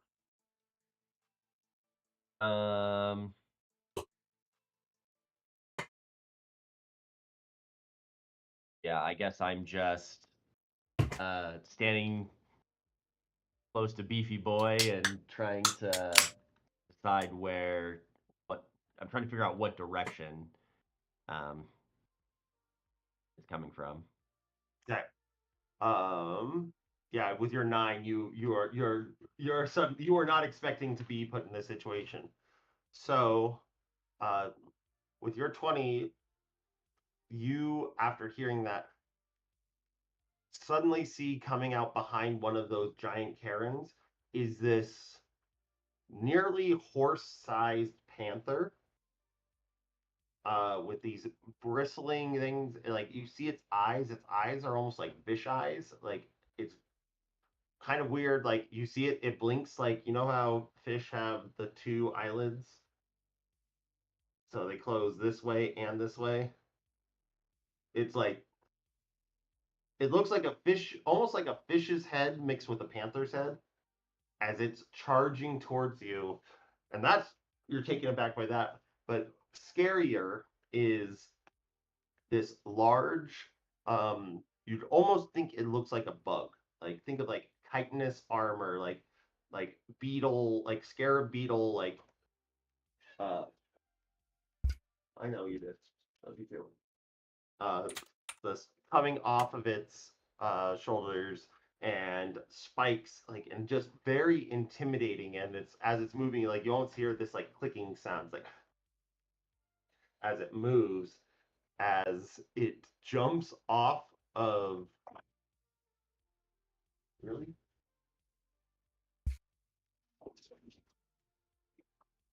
as it jumps off of this panther thing, lands in front of you. And as you see that, Carrick, a almost shadowy projection of this thing appears next to you and is standing there at the ready, not attacking, but at the ready to attack.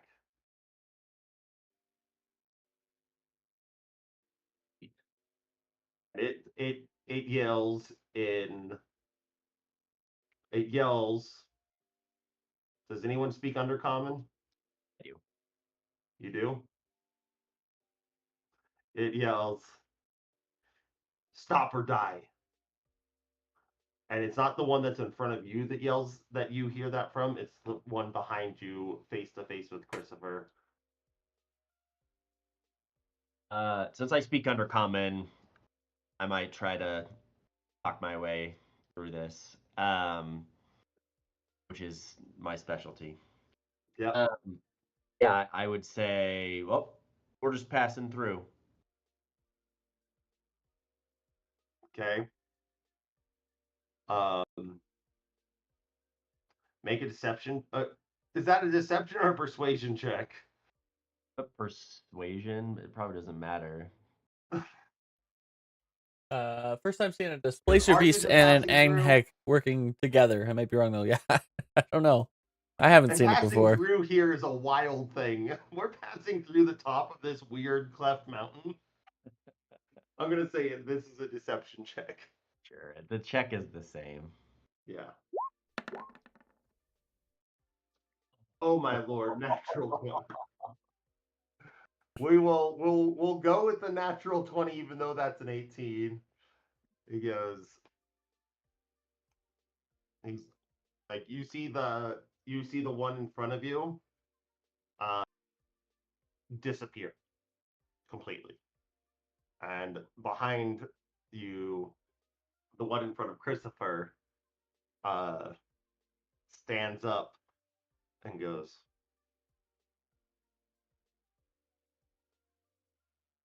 "Dangerous place to travel." And he's speaking in common now. And you hear this very heavy accent on it, though. Like this is definitely not the person's first language. And it says, trying to escape the war, or bring weird place to stay. And he whistles, and you see 4 more of these giant panther things come out from the other Karens with similarly dressed Titanus armor, except for one you notice is wearing the half plate with a tabard over it that has a large owl, which you would know as the symbol of the Dwalian Empire.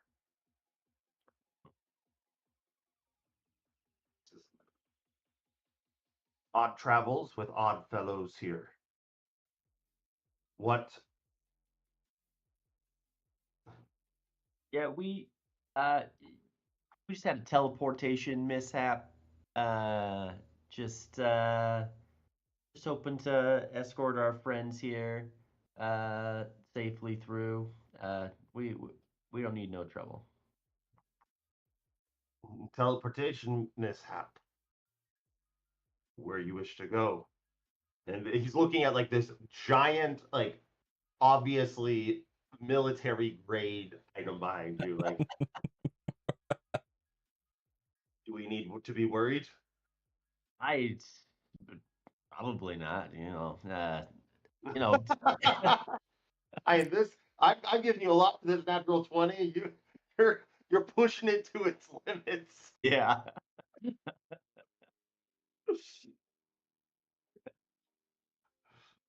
says, and what have Not you, even trying to be like, no, I'm on your team. Just yeah, it's fine. I'm on no one's team. We just have this. Christopher, they're talking with you. Some sovereign citizen. I don't need a permit bullshit.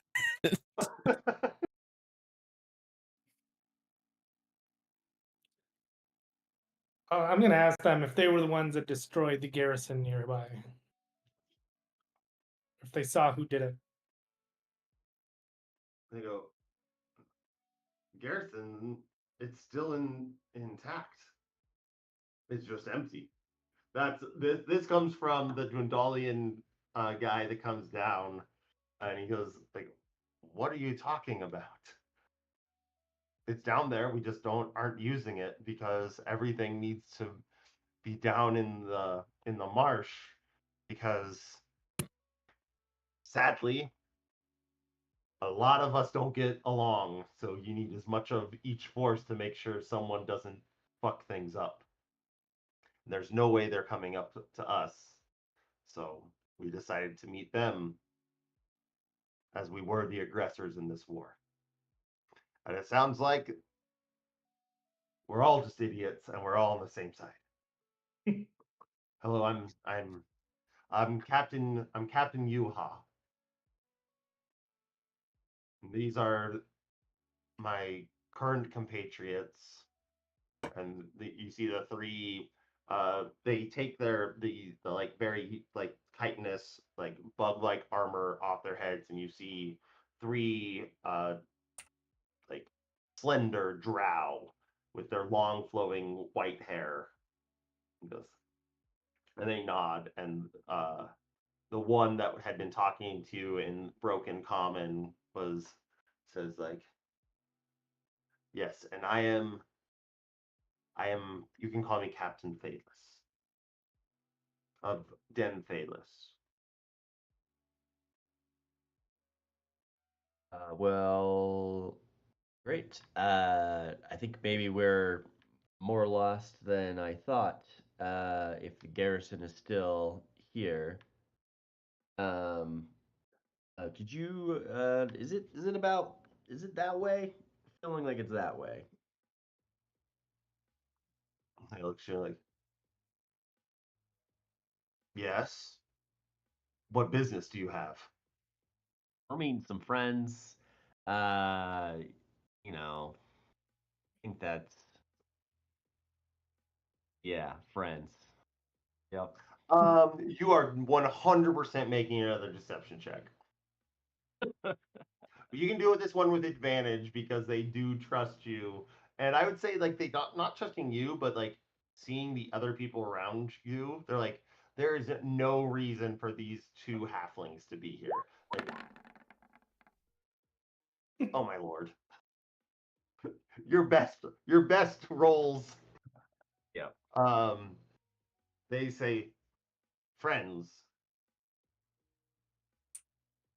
we've not heard of reinforcements. What, like, this is obviously military gear. Do just want to come clean and tell us what's going on here. Well, this is kind of a tinker project for me. Me and my little gnome friends have been working on this little guy. I'm not yeah, nothing really that important. It looks like a missile launcher. Yeah, it kind of does, doesn't it? Oh my god. It tracks, but it's just. I'll give you another chance to say what you're doing. Well, like I said, we're meeting some friends down by the garrison. Had a mishap and just trying to find it. Well, lost. Little lost. Well, I'll tell you, the garrison is not a place to meet. There's no one there. So why don't you come with us to our camp?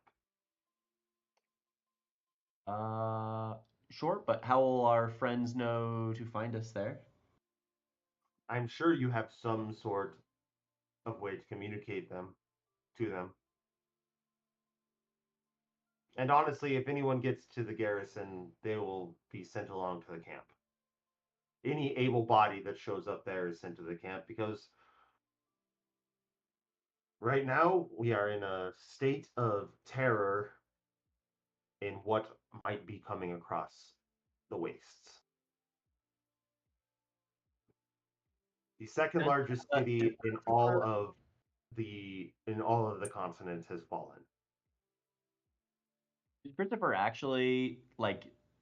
Because I know they have the like earring thing. Is that something that they can actually use in this circumstance, or no? No, that is a range of like 500 feet.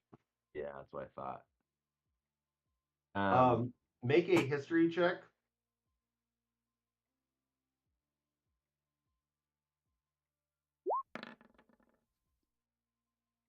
you would remember that you guys both have one of the trick tubes. Tubes. The way that Giannis and Felix were communicating with each other, Oh, you have that. okay. We actually could communicate with them. Yes. Yeah, sure. Then you get that and still send a just sending out a message in the messenger, like, hey, if you're around. Here's with the you pull the messaging like, if you're close. These guys are sus. Might need some help. Okay. Okay, so you guys were honest, and your checks are good. They are not going to let you just leave. They're going to escort you down, and probably like once you get down to wherever they're going, to this camp, like you're going to have to explain what's going on. Like this is not what you're saying. Does not track. Do we have like a? We think that you're on the up and up as long as like not trying to murder everyone, but you have a giant piece of military equipment and not telling them what it is. I'm Do we just have a meeting some contact? friends. Yeah. It's fine. Do we have a contact of like a, I don't know, head somebody in charge that we would be looking for here, or would somebody know? At Ashgard Garrison, no. If anything, you would remember that there was a bounty on your head for running for draft dodging. So, I don't know. Showing up to a war with a giant military grade crossbow is a pretty good argument that we're not draft dodging. But just saying. Probably your best guess. Like you have a couple names that you could drop. The best one would be Arentha Stonegrasp, who was the head of the guard in Zadash. But there's a big difference between the Crown's Guard and the Righteous Brand. But in the military of the Dwendalian Empire, that's your best. That is your best, and the person that would vouch for you the most. So, you guys are being escorted by these giant panthers with long, very hard, like almost needle-like whiskers and weird eyes. They're called moorbounders. And if you want to look them up, they are a goofy-ass looking creature. Yeah. Got some weird tusks. Saber-tooth catfish. Yep. Got some weird ass eyes.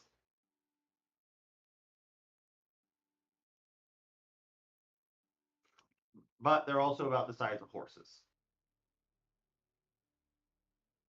So they help you. They put the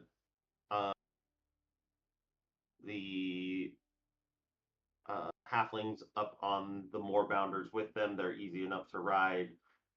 And one of the moorbounders is strong enough that they can make like a like meager sled out of stuff that you guys have to pull that. So you're still exhausted, and that exhaustion is not going away anytime soon, but you are no longer having to carry 400 pounds on your back as you walk down a mountain. So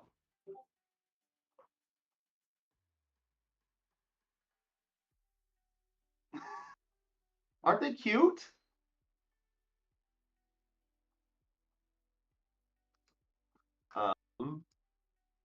Yep. So like weird goat eyes. Yep. That's what I was saying. They have weird goat eyes, and their eyelids close this way. Oh shit. Guys, physical therapy hurts like a motherfucker. So good though.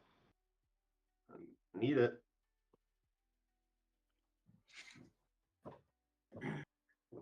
Okay, you guys are heading down to the base camp. Think about any questions you want to ask these guys because you've been given essentially what you have is secondhand information that Yinra's given you. Yinra could ask a ton of questions, but I don't want the NPC to play the game.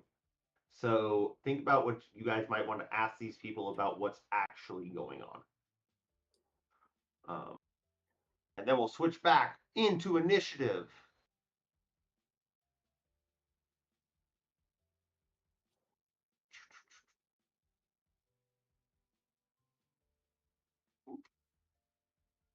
Okay. Felix, you're up. You can, I would say, where you're standing, you can barely see this cave. It seems it's not a gradual down. It's like it goes and then it is steep as hell down. Cool. Okay. I know Soren probably has this guy taken care of, but I'm going to attack that guy with my. Let's go with the dagger. So I'm gonna move close. Bam. Roll 16. If you move on to the other side of him, you can have advantage on the attack. Move to this side of him. This side. That side is what I meant. Yeah. Okay, and then I'll So just roll again. Okay, and you get sneak attack.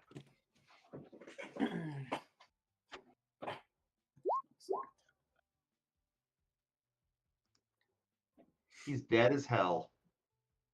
You come up, you roll kind of through the fire and flames, come up behind him and just stick the dagger straight up through his back, and he falls in front of you as Soren looks at you, and you see a similar thing you've seen when Fel is in combat mode, just almost just dead eyes, the compassion is gone. And just it's time to go to work. The apple has not fallen far from the tree there, but go ahead and use any other movement you want. I'm just gonna move in between these two. My protectors. Yeah, pretty much. Can I hide behind Fel? Okay, goblin number 1 is going to make that check. He is gone as hell.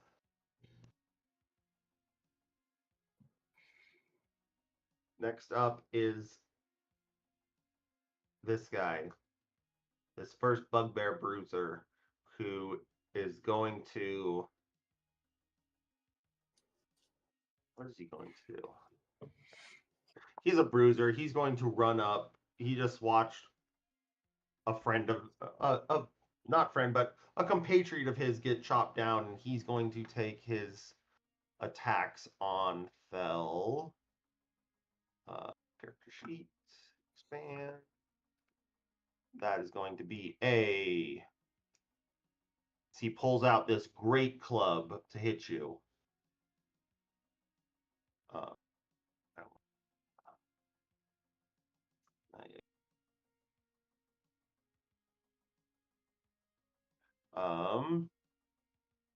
And take 2 attacks on you. Ooh. Does a 20 hit you? It does not. No, it does not. That is straight bullshit. Does a natural 20 hit you? Armor class is 21. Yeah, the natural 20 hits you no matter what that. Oh, that okay. is. Well, that's up to you. Yeah, why are you asking me? That's up to you if a natural 20 hits me. I wanted to dunk on you. That's why. 12, 17. 27, 30, 30 plus 4.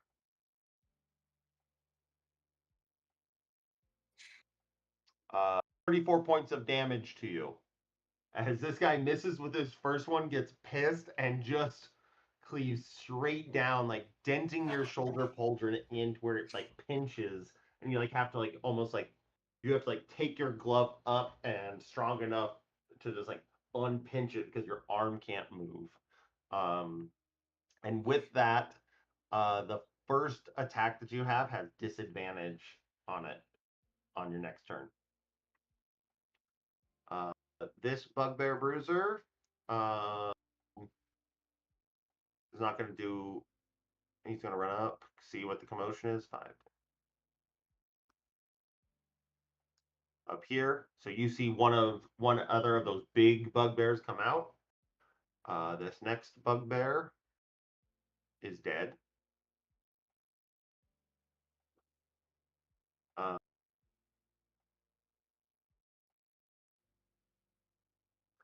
Let's roll something for that guy.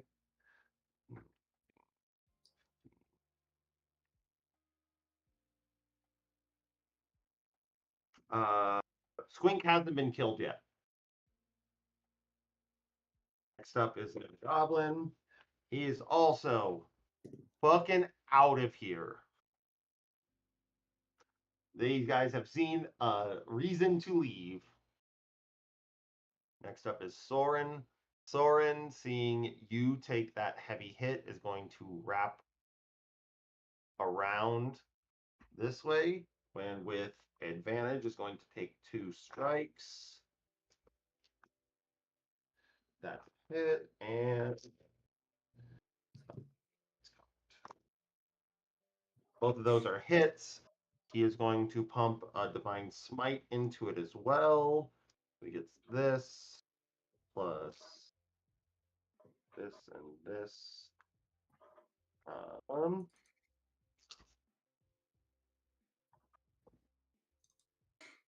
3, 6, 9. Plus 4 is 13. Plus 4 is 17. Plus 7 is 24. And he comes down and cleaves into this guy, kind of catching him as that large axe hits you. That makes it the Sword Spider's turn, who is immediately going to take 46 damage. 5, 10, 10, 13, 14. Ooh, guy's getting fucked up by that. Ooh. Oh, thanks, Hem. Yeah, it is Okay, and mithril. He's going to make Mithril a plate perception armor. check to see which way he runs out of this So fire. AC's up to 21. That's a 4. He runs this way, and the spider's turn is done. Bugbear, he's actually going to roll to see if he continues fighting. He does. He's going to run up in between here. After you just killed his friend, he's going to take an attack on you. He misses you, Felix, and that brings it to Thel's turn.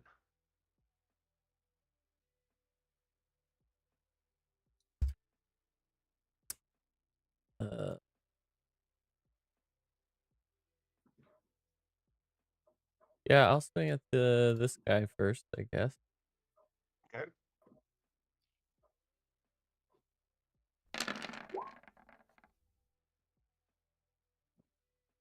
You barely hit this dude, but in barely hitting him, you murder him. You like do this like long like swing, like you don't even know the guy's there because he hadn't hit you, and so you're like winding up this big swing. Your sword just goes through him as you go into your next attack.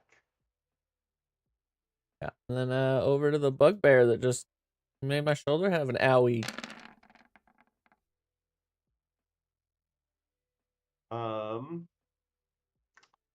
Yeah, you cleave into him.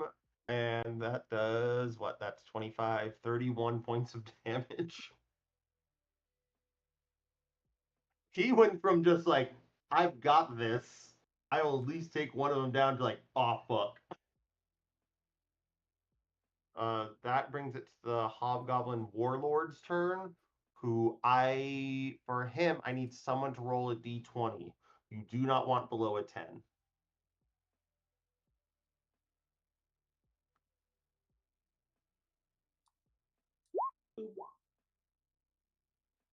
Okay. You're good. You don't see this, but he is retreating with his little goblin. Felix, that's your turn.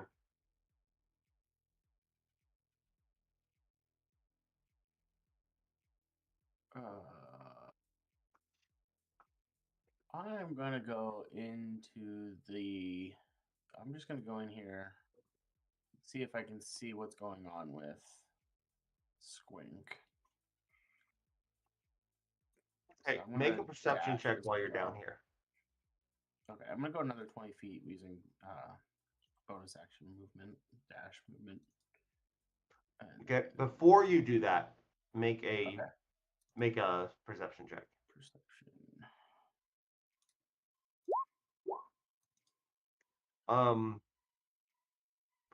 You don't quite want to go there. You see Okay. a large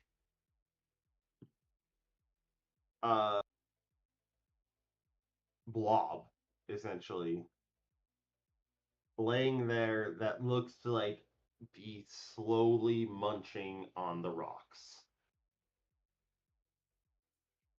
And Okay, cool. do you want to go around it, that blob, and continue down, or? Yeah, well, yeah, I do. Okay. We'll say you get right there. And from there, you can see, so use your bonus action to do that. You can see this warlord, like, just like pulling Squink with him. Okay. Oh, cool.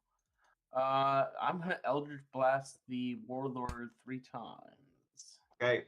He has a AC of 20. Oh, Jesus. Okay, well, we're gonna do it anyway.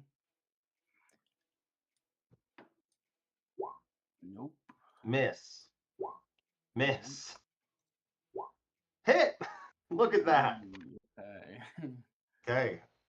And 2 good damage rolls. The 2 fly over his head, and it lights up enough for you to like hit this guy in the back of his head. The force of it rips his ponytail clean off. Hell yeah, it does. Hope that pisses him off. That's gonna be Yeah, my turn. it does. Gerblin is gone forever. This bugbear bruiser, having taken a hit, is going to take his first attack on Soren and his second attack on you, Thel. Misses Soren and misses you. He is completely discombobulated after that last attack on him. Ooh, you got to do better than that.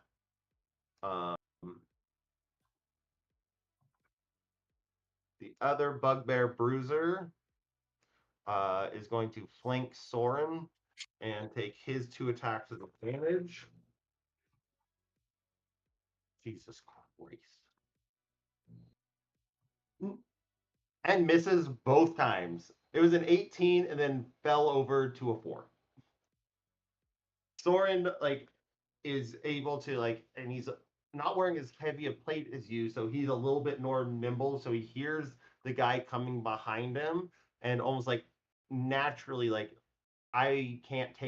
my armor can't take the hits that it does. So he swoops down, and then just like almost in like a natural way, he knows like these guys are using great axes.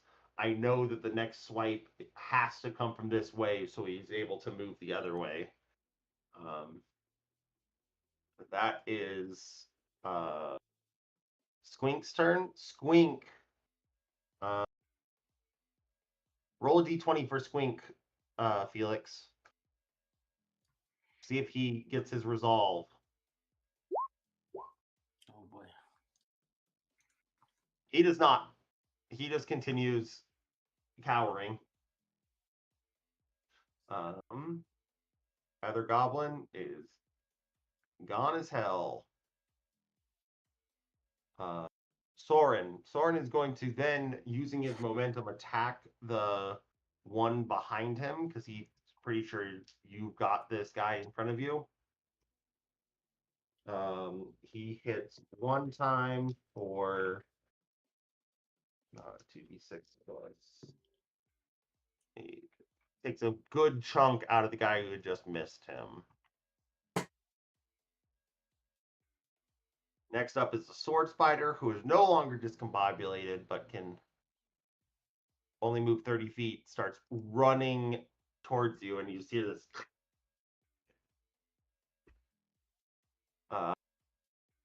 very scary spider in that. Bugbear, dead as hell. Fel, your turn.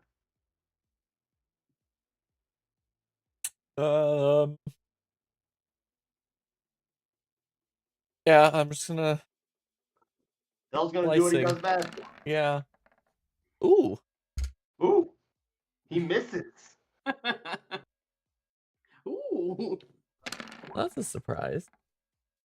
Honestly, because even though Yeah. it was a natural one, if we took like a natural one to always miss, with a natural one, it still hit him as far as modifier goes.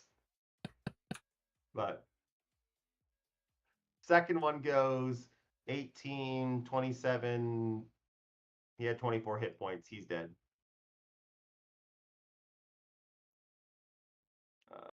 Zero. And then we can do this. Okay, those are your two attacks. Do you want to move anywhere? Head down the tunnel?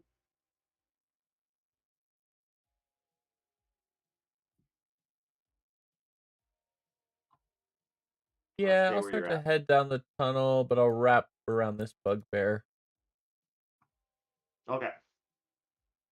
And Alright. then, actually, well, do I have... Guess I can Hunter's Mark this bugbear. The bonus action spell. Yeah, it's a bonus action. I'll Hunter's Mark the bugbear. Okay. That brings it to the Hobgoblin Warlord's turn. He's going to take 2 attacks. With those, roll 2 d20s. You do not want either of them to be below 10.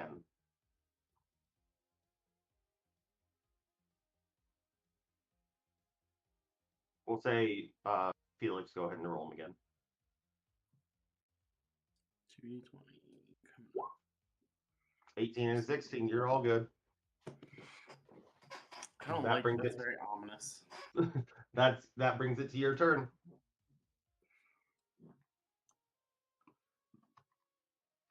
Okay.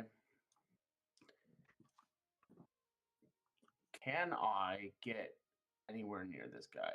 Like he's 30 feet away from me. I pretty much He get to him. moved after taking 2 attacks on something. He moved another 30, or he moved 15 feet because he's pulling Squink with him. Okay. Then I'm going to use my movement, and I want to safely get to him. Can I get around wherever this blob is that I've noticed?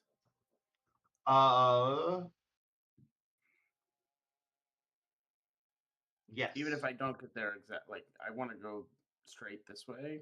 If you go straight, you have to kind of curve around, but because you're following how he's running. As long as you're following his path, you'll come very close to whatever that blob is. But Okay.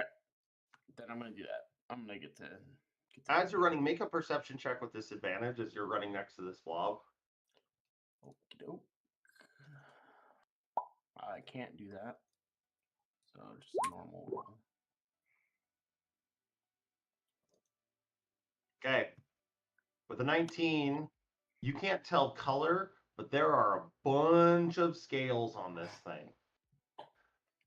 And what you remember from a long, long time ago is, and this is like a story from, like you were a kid, or how old are you?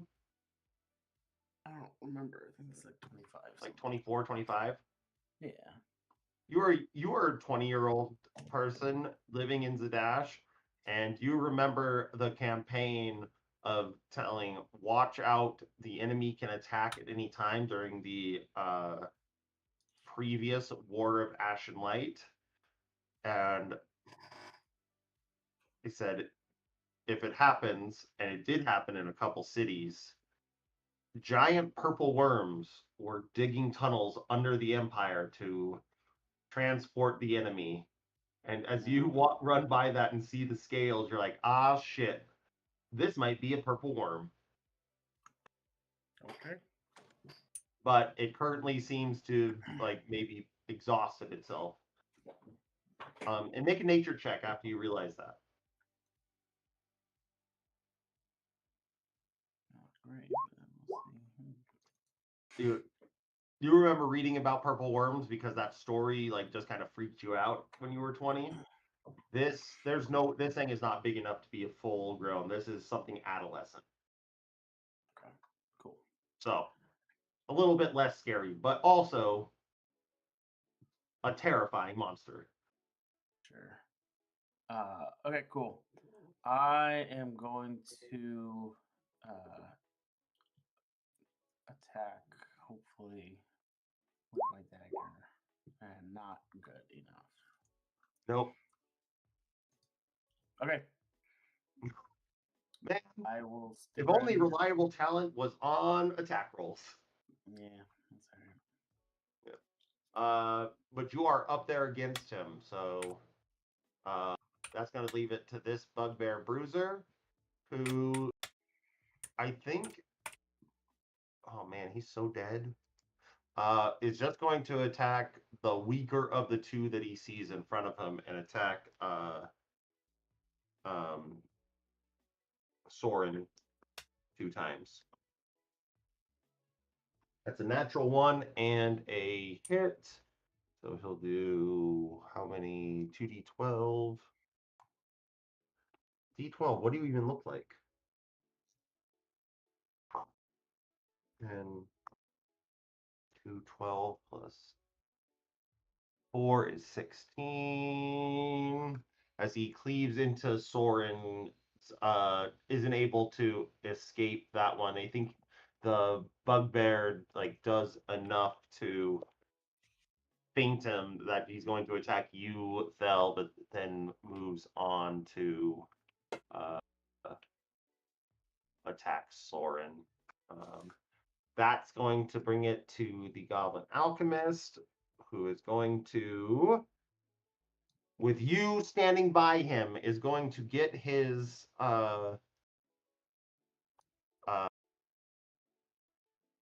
he can't believe someone came after him, and he is going to take his acid flask and shove it into the guy's face. And is going to make a attack roll. We're going to say this is with advantage because he's so surprising. Oh my goodness, he hit. And then after he shoves that acid flask, he takes another one out to shove it in his face. That one does not hit. That one just shatters against the wall. But the captain will take 4d6 worth of acid damage. 5, 6, 7, 8, 9 points of damage to this hobgoblin captain. Nice job, Squink. Rage quitting his job. Good job. Good job, NPC. Soren, no matter what, murders this guy with a natural 20. Takes his hit, murders him. All done. That takes care of everything except the big spider up here.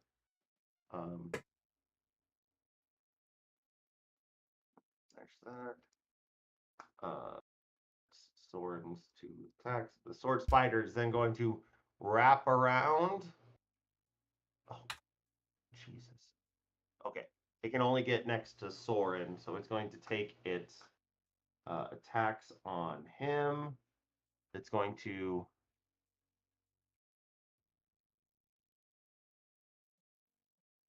Oh. Ooh, how nice.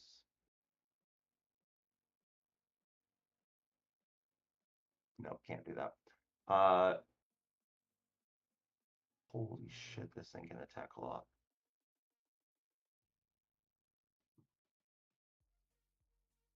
It's going to take 3 attacks on Soren.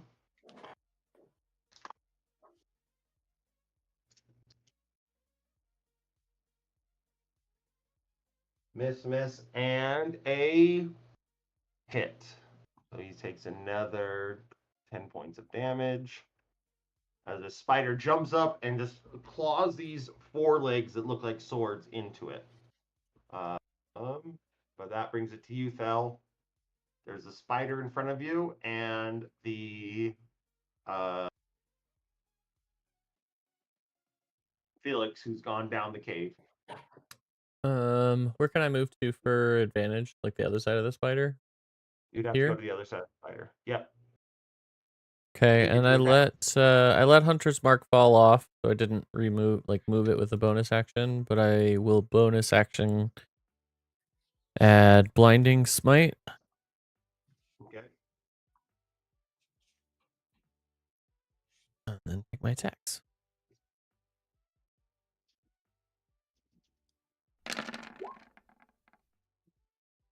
Hits.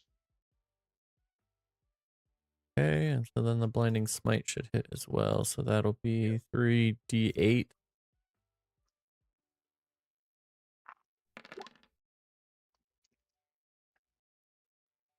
And then it does. I mean, how much is that? 10, 12, 13, 14, 14 plus 17. No, that's 22, 24. 24 plus 17 is 41. Yeah. Okay. Take your second attack.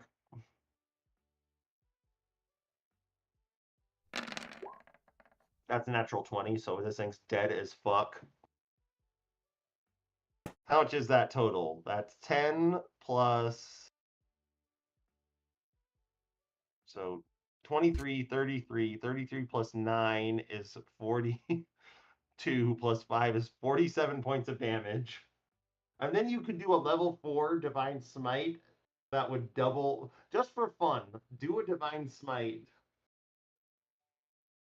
at level 4, assuming if you had one. I'm just curious for it to do the math for us about how much damage this does. Yeah. It's the level.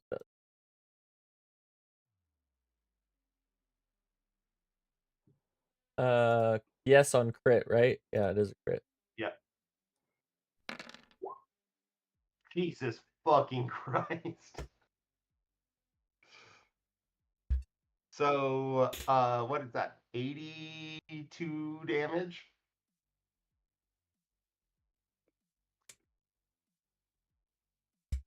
Even at full health, this thing couldn't have survived that. That's a lot.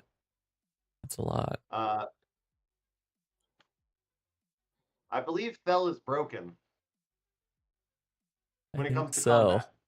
Yeah. Other things, he still sucks at. Cannot walk through a forest without tripping over something and falling on his face. However. Okay.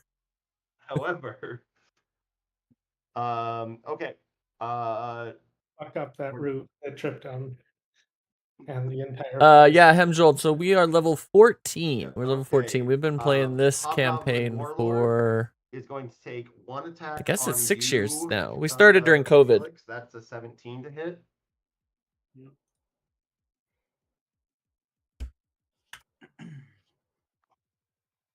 You take 7 points of damage, Felix. Okay. The second attack is against the blob, which is going to hit. Roll a d20. It is now.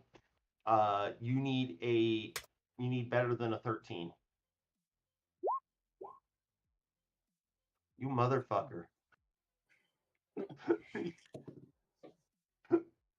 I mean, it's not. I'm the only one down here, so this is not like great for me right now.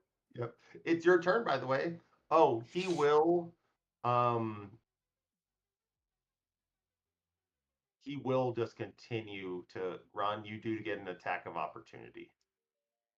Okay. I don't know if I'm gonna be able to do anything, but we're gonna try.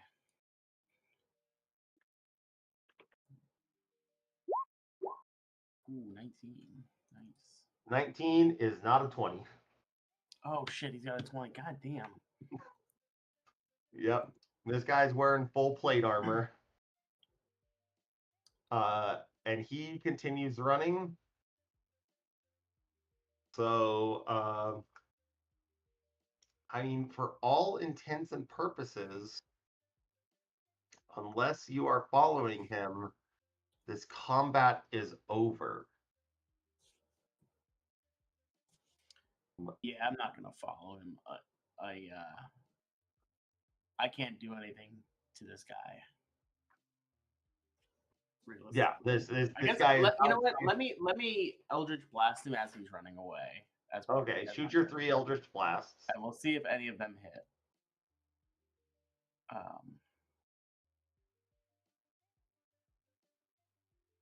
Or yeah, just do that. Yeah, so his name is Thel, Thel. Yeah, he's a paladin. Yay!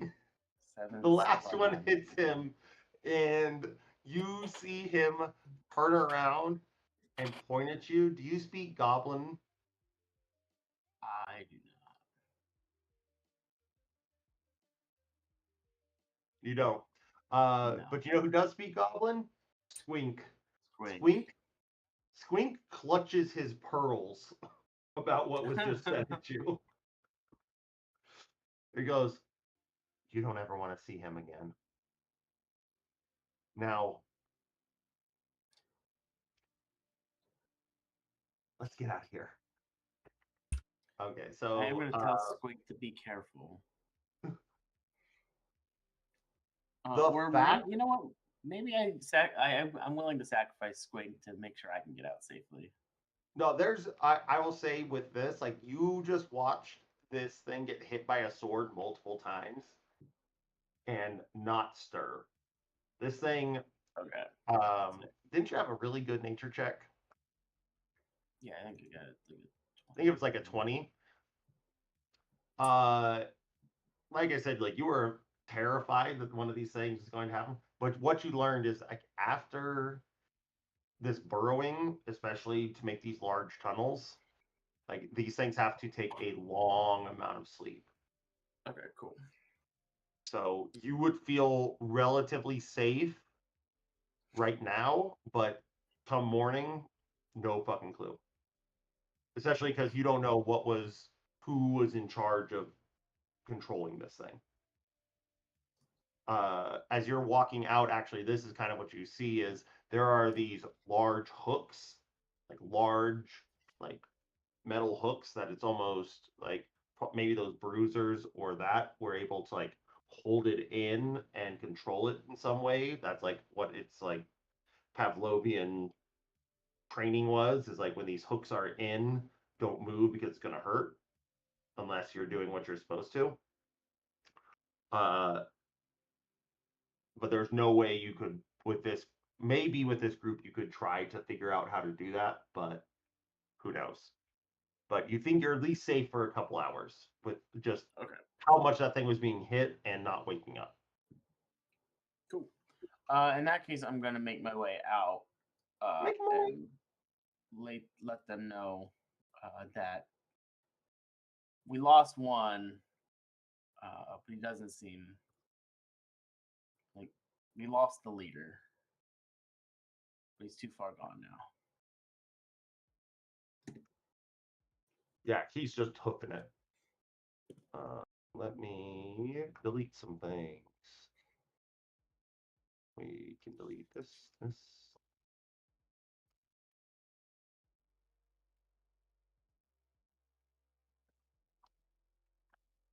And this guy. Okay. Yeah, so you're kind of here. It's this forward operating base. That looks like it was in the process of being disassembled. You can go through everything. So think about what you want to do there while we switch to the other group for a second.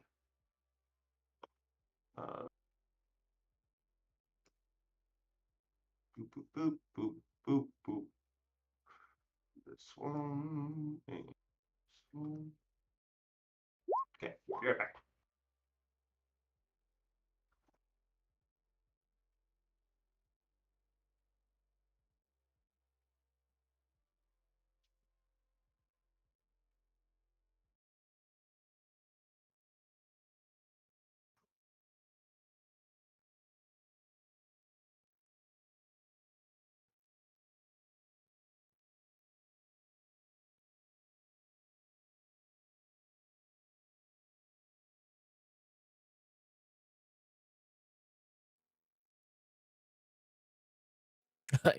Yeah, it is kind of the dune snakes.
No, it's his Oath of Vengeance. His paladin oath gave him Hunter's Mark. So that's where that came from.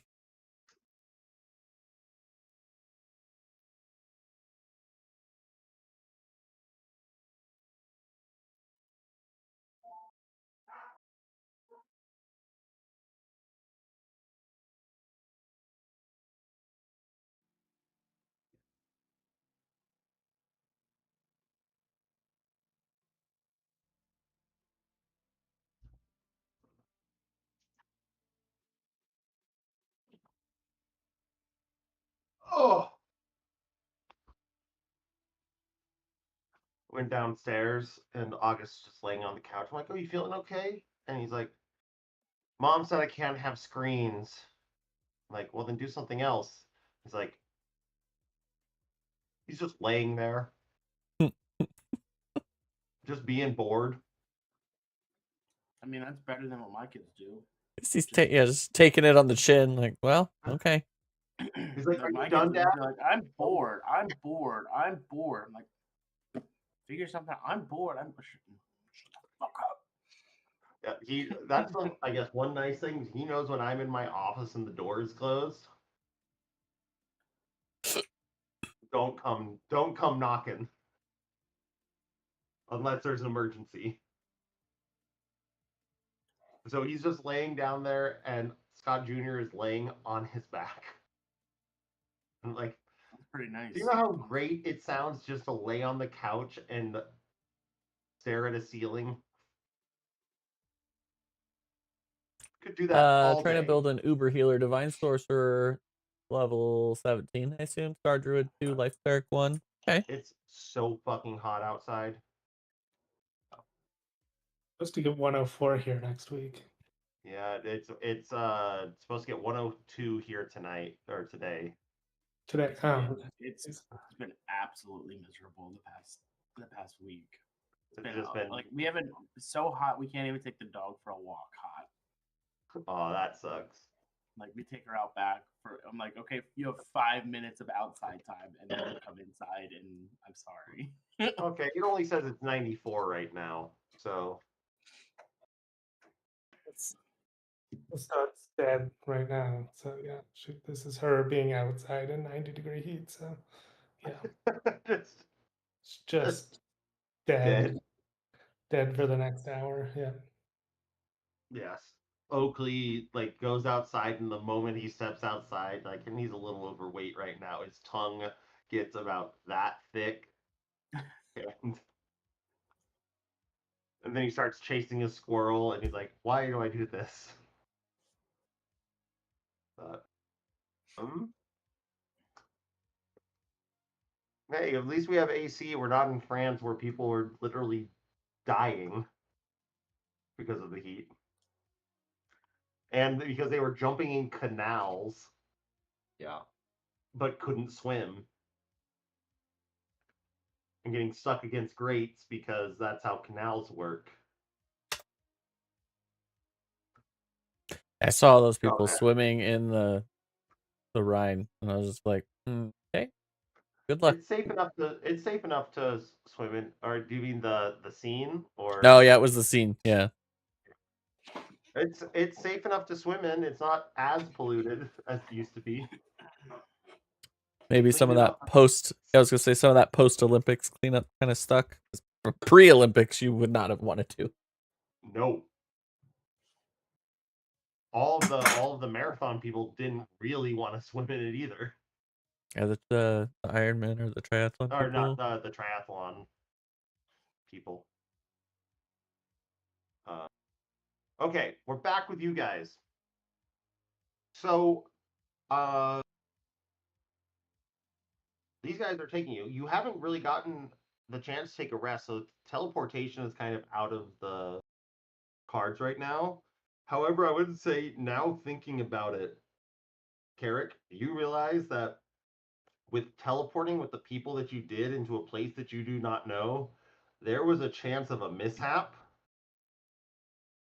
that almost certainly would have killed somebody. Which luckily it didn't, but after working on the, like while he was doing, like, while Clef was doing the engineering, you were doing the magic, you realize, like, if I fucked up, that guy would have turned into two different people on different sides of the world. So just something to keep in mind for next time.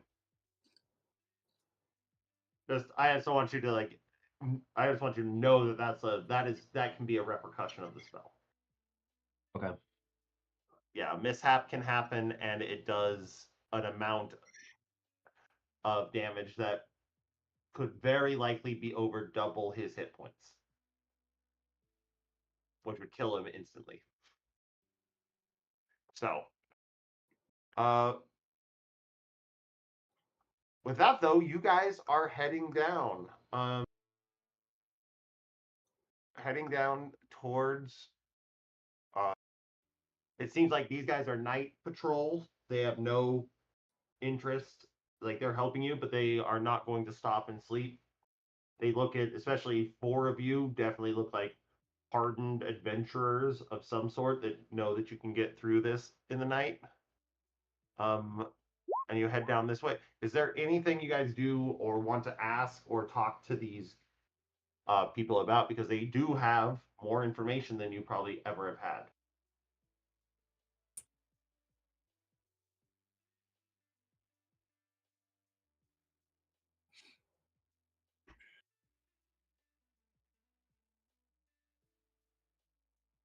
Christopher, you should ask them the questions. I was waiting for you to finish the bite to see if I should answer. And that's the answer. All right, so look, we're looking for we're coming clean. We're looking for Bartanosh Stone Dash. That's where we're meeting up with. Bertanosh Stone Dash. I'll give you that you remember the name Orentha Stone Grasp. Is that what you actually wrote down, or was that you trying to remember? This is like 8 hours a week sleep, trying to remember something Okay. 30 seconds ago to what tab I have. Yes, Orentha Stone Grasp. Let's make a little check to see if the guy would know that. Yeah, take that. The Dundalian, what I say is Captain Yuha, looks at you and says, Orintha, good woman. I think she's back in Zadash. She hasn't been sent out here. Someone's got to keep care of things at home so it doesn't go to chaos. But you know her?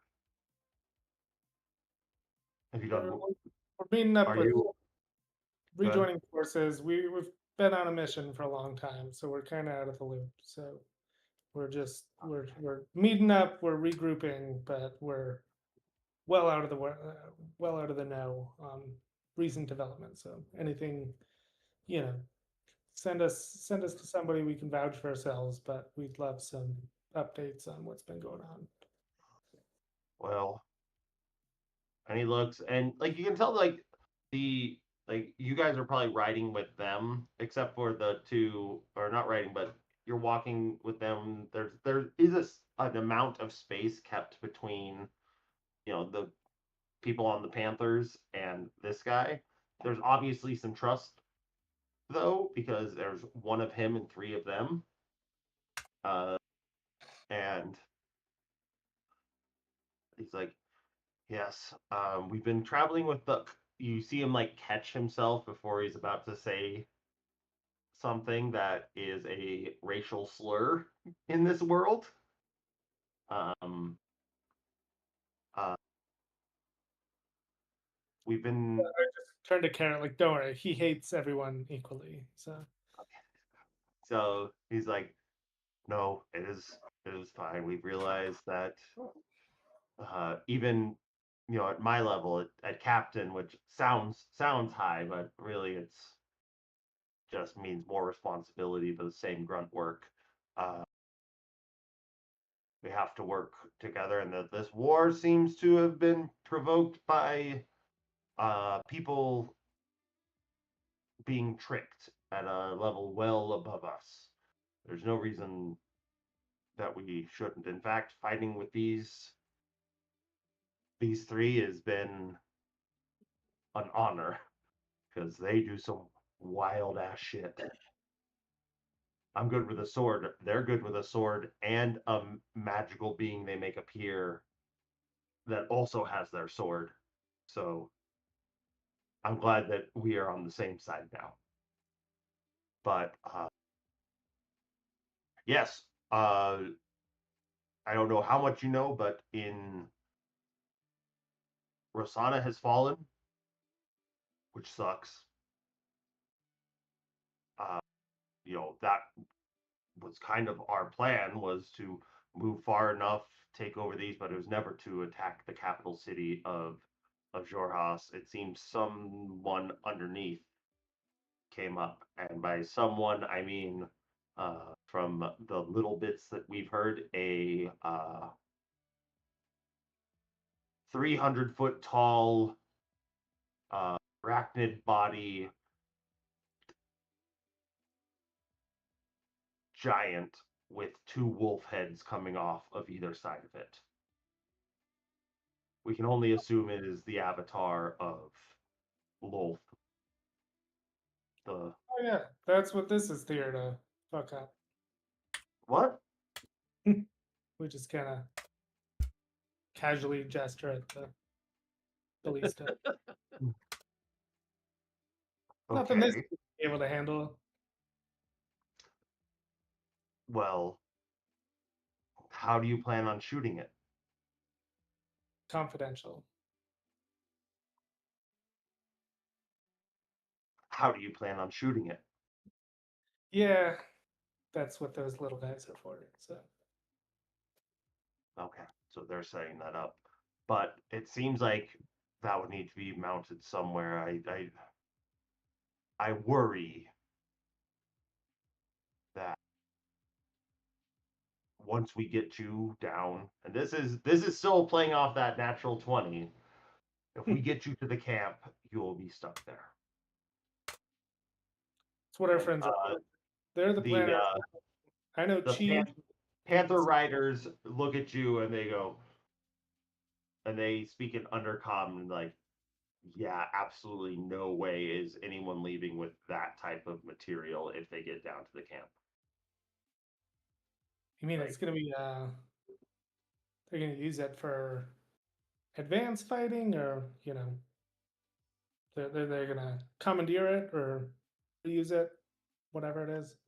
They'll take it to their own advantage, and honestly, I don't even know what the fuck you shoot this with this. But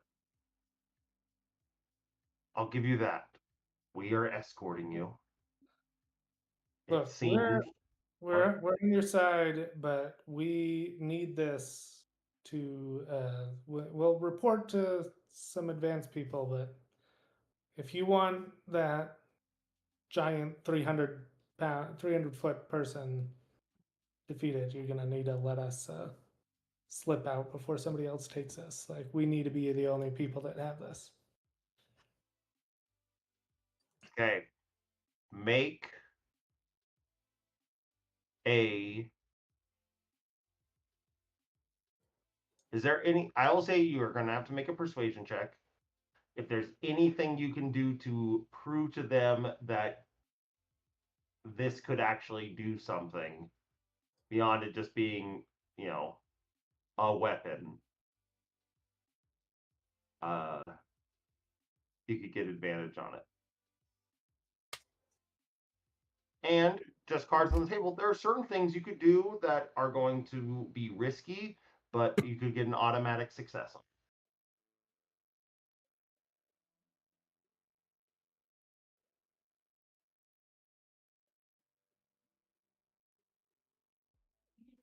I am going to sit him down and pass him a cup of 800-year-old dwarven vodka. Sit down for a tale, buddy. Let me tell you his tale of the 4 daddies. Okay. You guys stop for the evening. I will say you have done enough to pique their interest. All of them sit down and listen to the story of the 4 daddies while drinking 800-year-old dwarven vodka. I try my very best to use prestidigitation sparkles at appropriate moments in the story. And create like illusions and that, like, what are the Skip biggest the things radio and the from your email. whole story you want to tell them?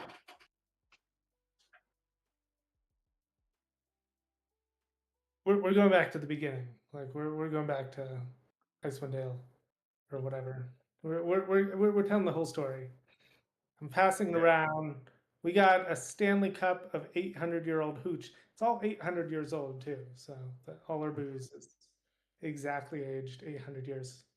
And dwarven bitters too. So I don't know how that adds in. But Wait, was that something I gave you? Was dwarven bitters? dwarven bitters, dwarven vodka, mysterious spice vials. Yeah. I don't remember what those mysterious. That'll be Dwarven vodka. This was from the train bar. Yeah, I remember. I know where it's from. I don't remember what it does. It's straight up the bar. It's just straight Yeah. up. I stole all from the bar. You tell them literally everything. Yeah. And with my bagpipe. And I'm gonna do another, just like, I don't want to do two haunting of Pikes of Haunting, but to just make it a really scary story that they're like filled with dread from this, like just the urgency of what's going on with this. So another Pipes of Haunting with the smoke figures and whatnot. So yeah. Okay. This, I will say, make a.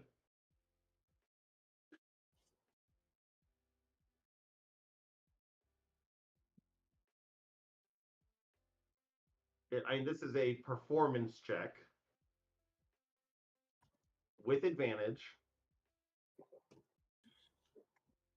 And I will give you a +4 on it because of all the things they're using.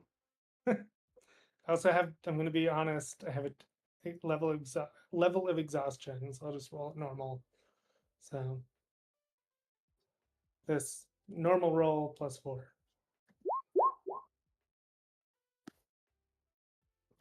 $24. Dang. If you needed to make it 25. No, just joking. No, with this, you tell this story and people are looking at you like even like Ginra and Chalk, who had been part of this story, are like we helped them do some cool shit. Like, what the fuck? They went into a book world and came out of that okay. They were almost eaten by a dragon. They have gone to multiple places that people didn't think existed. Okay, you got their attention in that, and then you get to this is where all of the drow that have taken their helmets off are eating some jerky and doing that kind of stop and listen when you talk about going down into this old necropolis and getting this spearhead and then building that spearhead or building the haft for that spear. And these guys aren't idiots. They put two and two together, look at the ballista, hear that story like,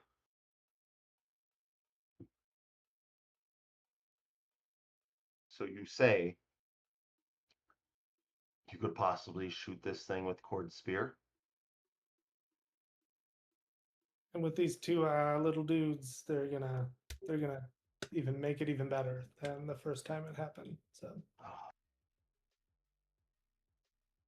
You're saying these two can make this device throw with the power of cord.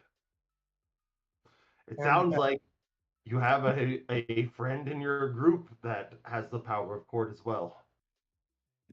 this is true, but we need to get to them, and we can't be unburdened with any of our current inventory. And Clef, at this point, after hearing the story, like kind of raises his hand. Says, "So we can do this. We need a place. The biggest problem is it still most likely needs to be in a stationary location unless we can find a some sort of device or that to travel while the force of this won't shatter it."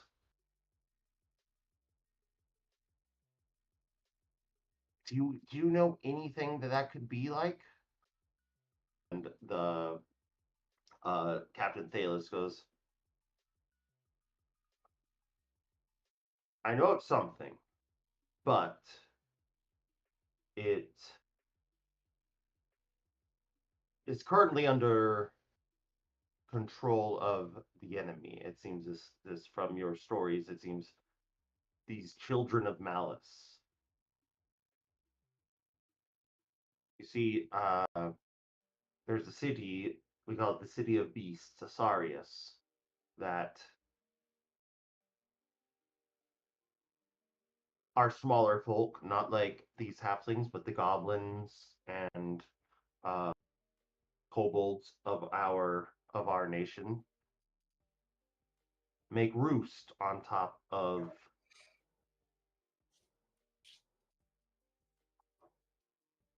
turtles. And when I say turtle, I mean a turtle the size of your garrison.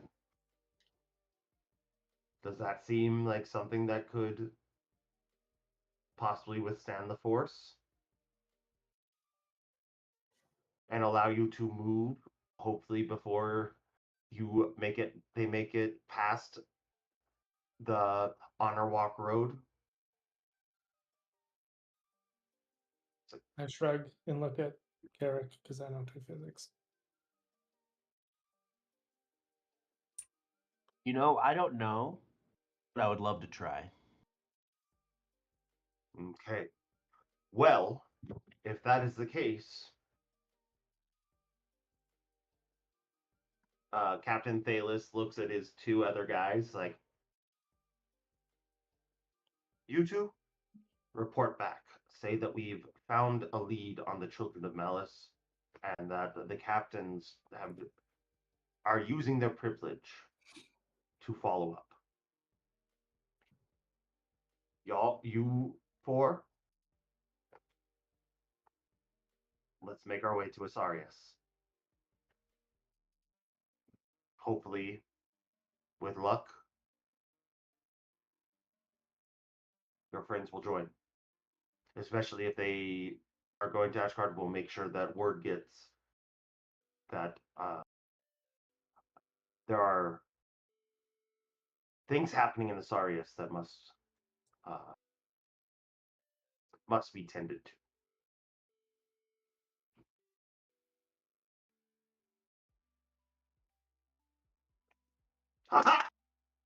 And the two captains like look at each other and they kind of like nod and then go give each other they like smile and then give each other a good cool predator handshake and go, it seems there's hope that our men don't have to die anymore. Hopefully those idiots down at the camp don't kill each other in the meantime. So yeah, that's you got. Your group is now going to be joined by two other people heading their way to help you get to Asarius, which you have no clue where that is. Like, you can look at the map, you can see it's the very eastern side of the map. And not that that team would know, the other two of you know that you got not a map, like through all of your things, you know that this tunnel that you might have found connects to Asarius. How convenient. Wait, we know that? I thought that I said that. Maybe You it makes got that sense. We information. didn't really do any searching, so maybe that's like something we found. Okay. No, no, but I thought it was from the getting things off of the other guy. You don't know this yet. Okay. But speaking of, let's switch back to you guys. I love that we left Christopher and Carrick to be the diplomatic crew, Yeah. Cool. and that they succeeded. This is why we play, right? Yeah. Because everything about that should have been you captured for war crimes. There was a non-zero chance that I was just murdering as many people as I could. Yeah, and you guys definitely could have taken these guys, but maybe not. Go look up what an Echo Knight can do, and yeah. Okay. Do you guys want the other map, or I can switch to it? I guess I can switch to it. What are the other 3 people doing?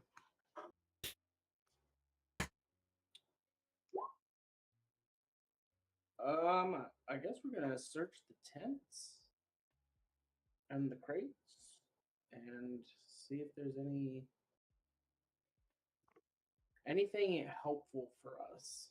I'm not really looking for weapons or anything like that.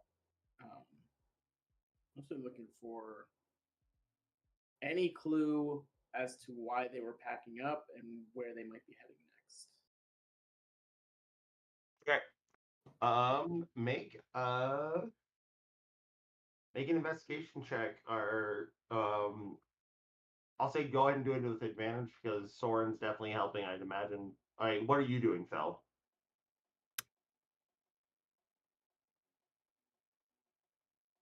You would know that there's also this giant monstrosity of a worm in front of you that is currently like digesting. Yeah, I definitely told them that. Yeah. Yeah, I mean, Thel's obviously knowing that the commander had kind of run down. Like Thel's first thought was to go down. So how much does Felix be like? No, we should chase him. I mean, I think that like I told them basically that this guy was booking it, and we don't really have an opportunity at this point Okay. to catch him. Yeah, I guess they'll just just look see if there's any correspondence, anything in any of the tents that's indicative of plans or troop movements or anything that might be helpful. Soren also like does a quick whistle, and his direwolf appears, and he sends the direwolf after to try and catch up and keep an eye on the commander that left. Cool. So All right, so investigation with advantage. Let's see what we can find. go ahead and do it. Yeah, with advantage. What? I don't know what that. What just happened? It just says investigation 9. Let's try again. Cool. Cool. Oh, Drawing dice with me because my kid took all my dice. One sec. that is shitty. When you refresh the page, it closes all of the other open screens. Yeah.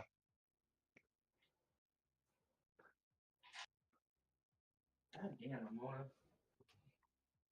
God damn, Ramona.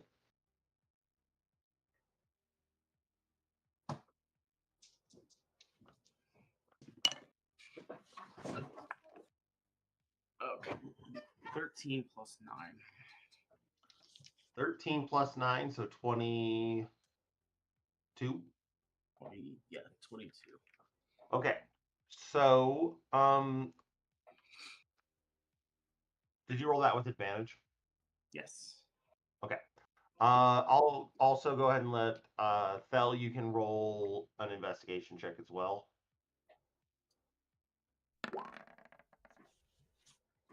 13. Okay. So, Thel, we'll go with you first. Like, you go through this. There's no, like, what you're looking for, like, news from the war front. It seems like the little bit that you find that might be is just, like, kind of, some very lackadaisical maps about, like, okay, here's this. Felix, though, you find some correspondence on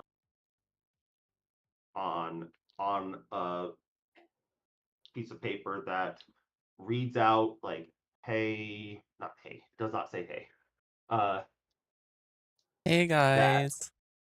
Hi guys. That the whole point of this was just to be a distraction, to like hopefully do as much as you can, but the moment that it becomes untenable, return.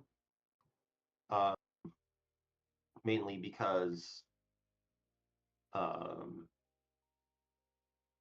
they just wanted to distract, which kind of worked. Like you're Soren kind of looking over your shoulder, and that he's like, yeah, we've been stuck here for the better part of 3 weeks, just trying to make sure that the crops don't die. And we all could have been up helping with whatever. So, like, obviously their plan worked, and like, luckily we were the people that made the juice not worth the squeeze. Uh, and sucks to just know that this was just a ploy and we were sucked into it.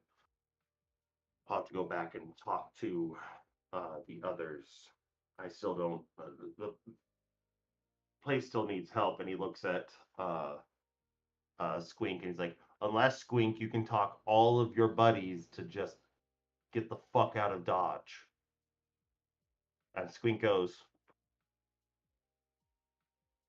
"Yeah, or I'm coming with you.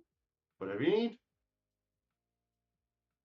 I'm surprised I'm alive. You have proven your, I won't say value, but you've proven your loyalty.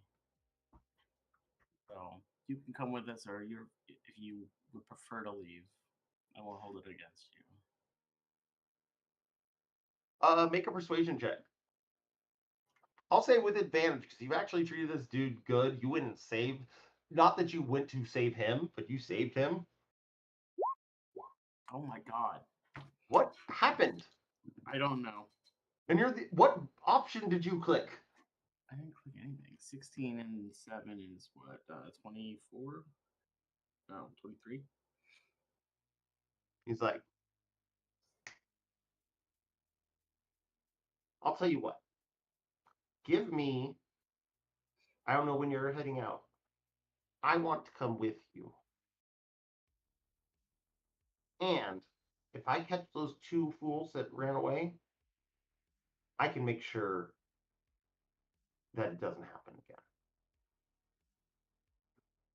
Hell yeah. So, depending on when you leave, I might catch up. And he skedaddles.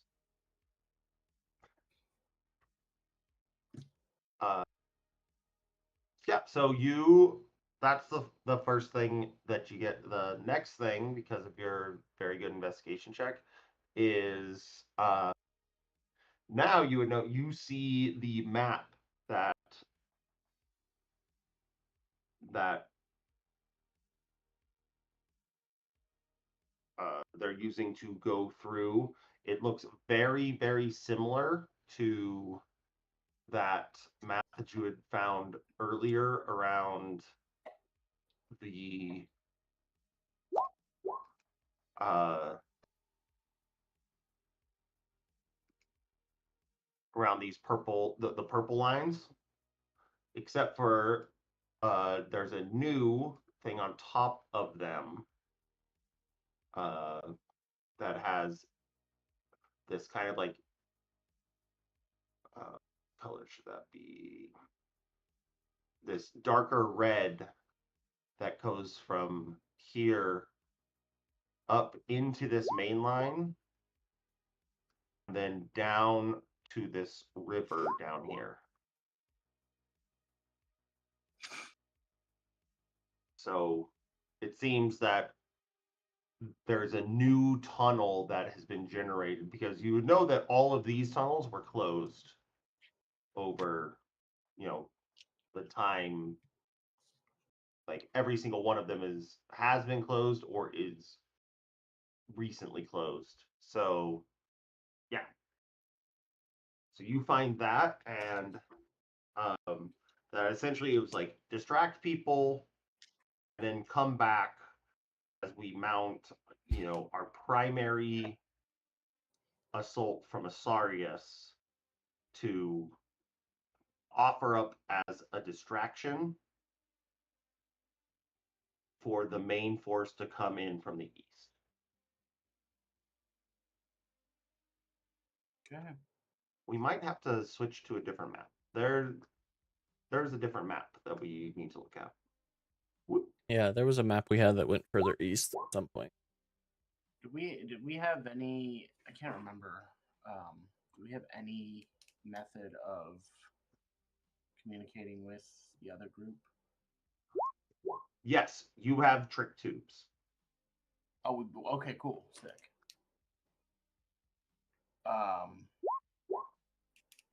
I'd love to scribe something when we have a little bit of downtime to let them know our plan, which I think is to take the tunnel wherever that may lead. Presumably, Asarius.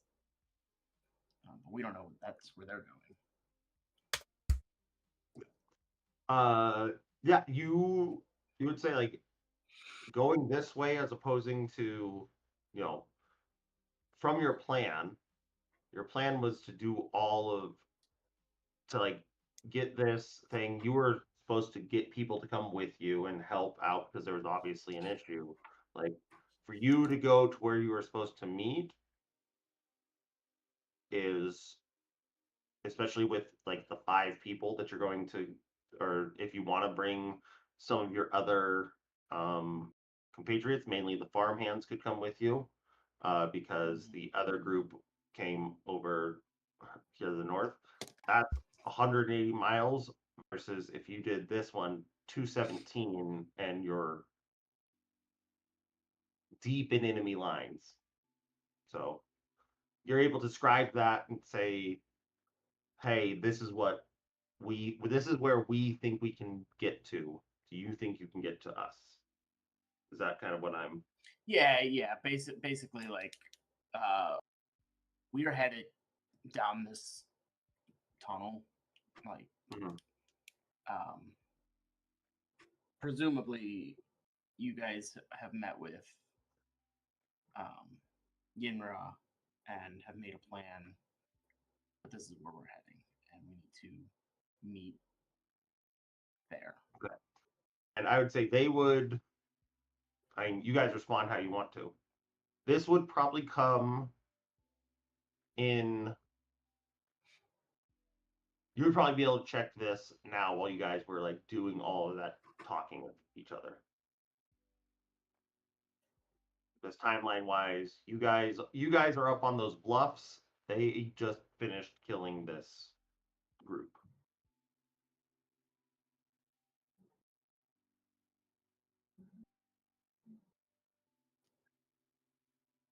So you guys can respond however you want to.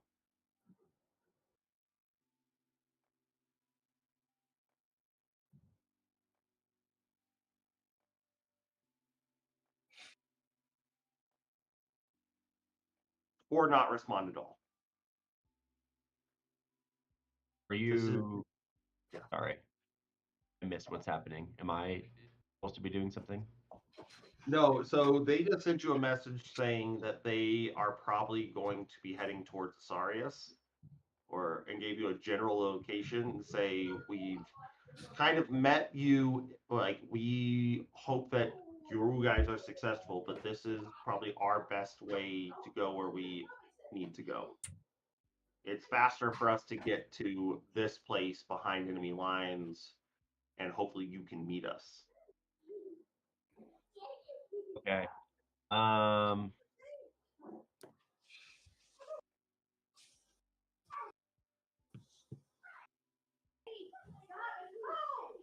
Where? Us? Sorry, go ahead. Yeah, where are they taking us? The other people? They said they were going to try to take you to Asarius. Oh, they did. Okay. I knew that we had convinced them, but I didn't remember that it was Asarius. So we're headed there also anyway. Yeah, you're heading there by a very different route. Yeah. So from where you guys are, You're about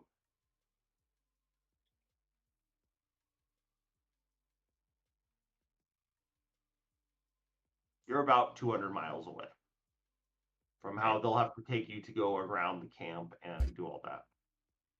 I mean, let's relay that then. We'll say meet you there 200 miles out or something like that. Okay. Do you think you would have left like a general map of where you might be landing? Because you have the map of where the tunnel is. So Yeah, yeah.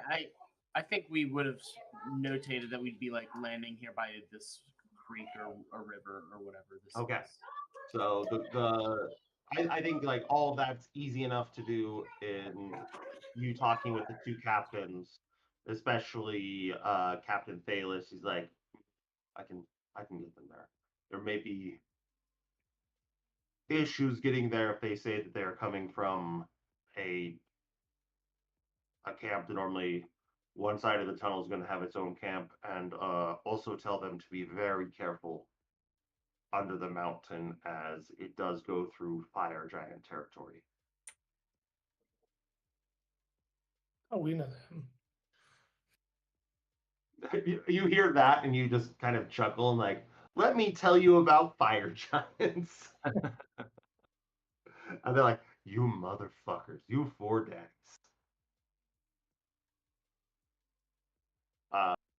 Yeah, I think that's a place to stop. So you guys are both successful on your mission. Now it's about meeting back up.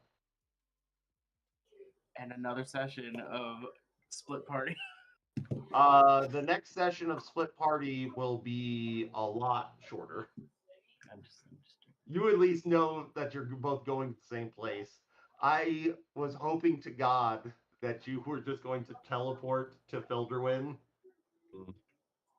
but you made the more logical choice. And it's kind of fun that you met some people. You guys just have like a treasure trove of NPCs. Yeah. So that's the one thing for the Felderwin crew is to decide if they're going to go try to bring other people with them or keep it small. And the other group, it's really just about keeping Clef alive. I think the only question I would have would be for Soren and whether he feels anyone is in that group is like make or break for him, right? Like, I think Soren would respond just like, no one's make or break, it's just a numbers game. Like, I am fine. We have to go back to Felderwin, so we need to just relay the information about what's going on. But the outcasts are already way far north. Like, we could grab some of the soldiers from Harrow Hall, but I don't. I think it's sixes. I think smaller group is as good as a larger group in this case. Although this idea of fire giants is a little scary.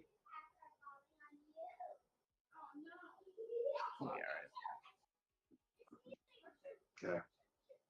Yeah, he says there's no one make it or break it. Up to you guys.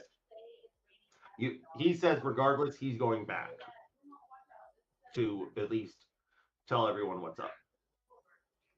cool. And Sounds good. he would even do that tonight. He can ride his his wolf is chasing.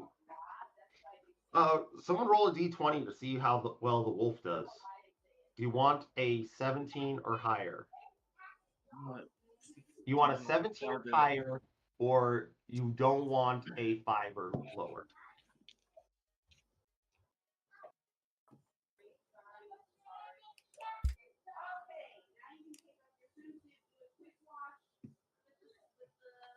Phil, you roll a d20. Yeah, I think Bell, you should roll it for. Not great. Oh well. Um, I would have gotten a 1, so. Okay.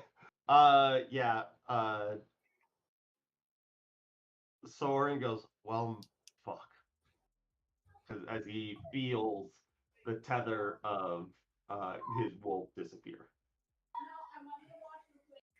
Like, there's definitely someone heading to the other side at this point. Maybe the fire giants will get him. Well, perfect. Hope that was fun, even though it's split.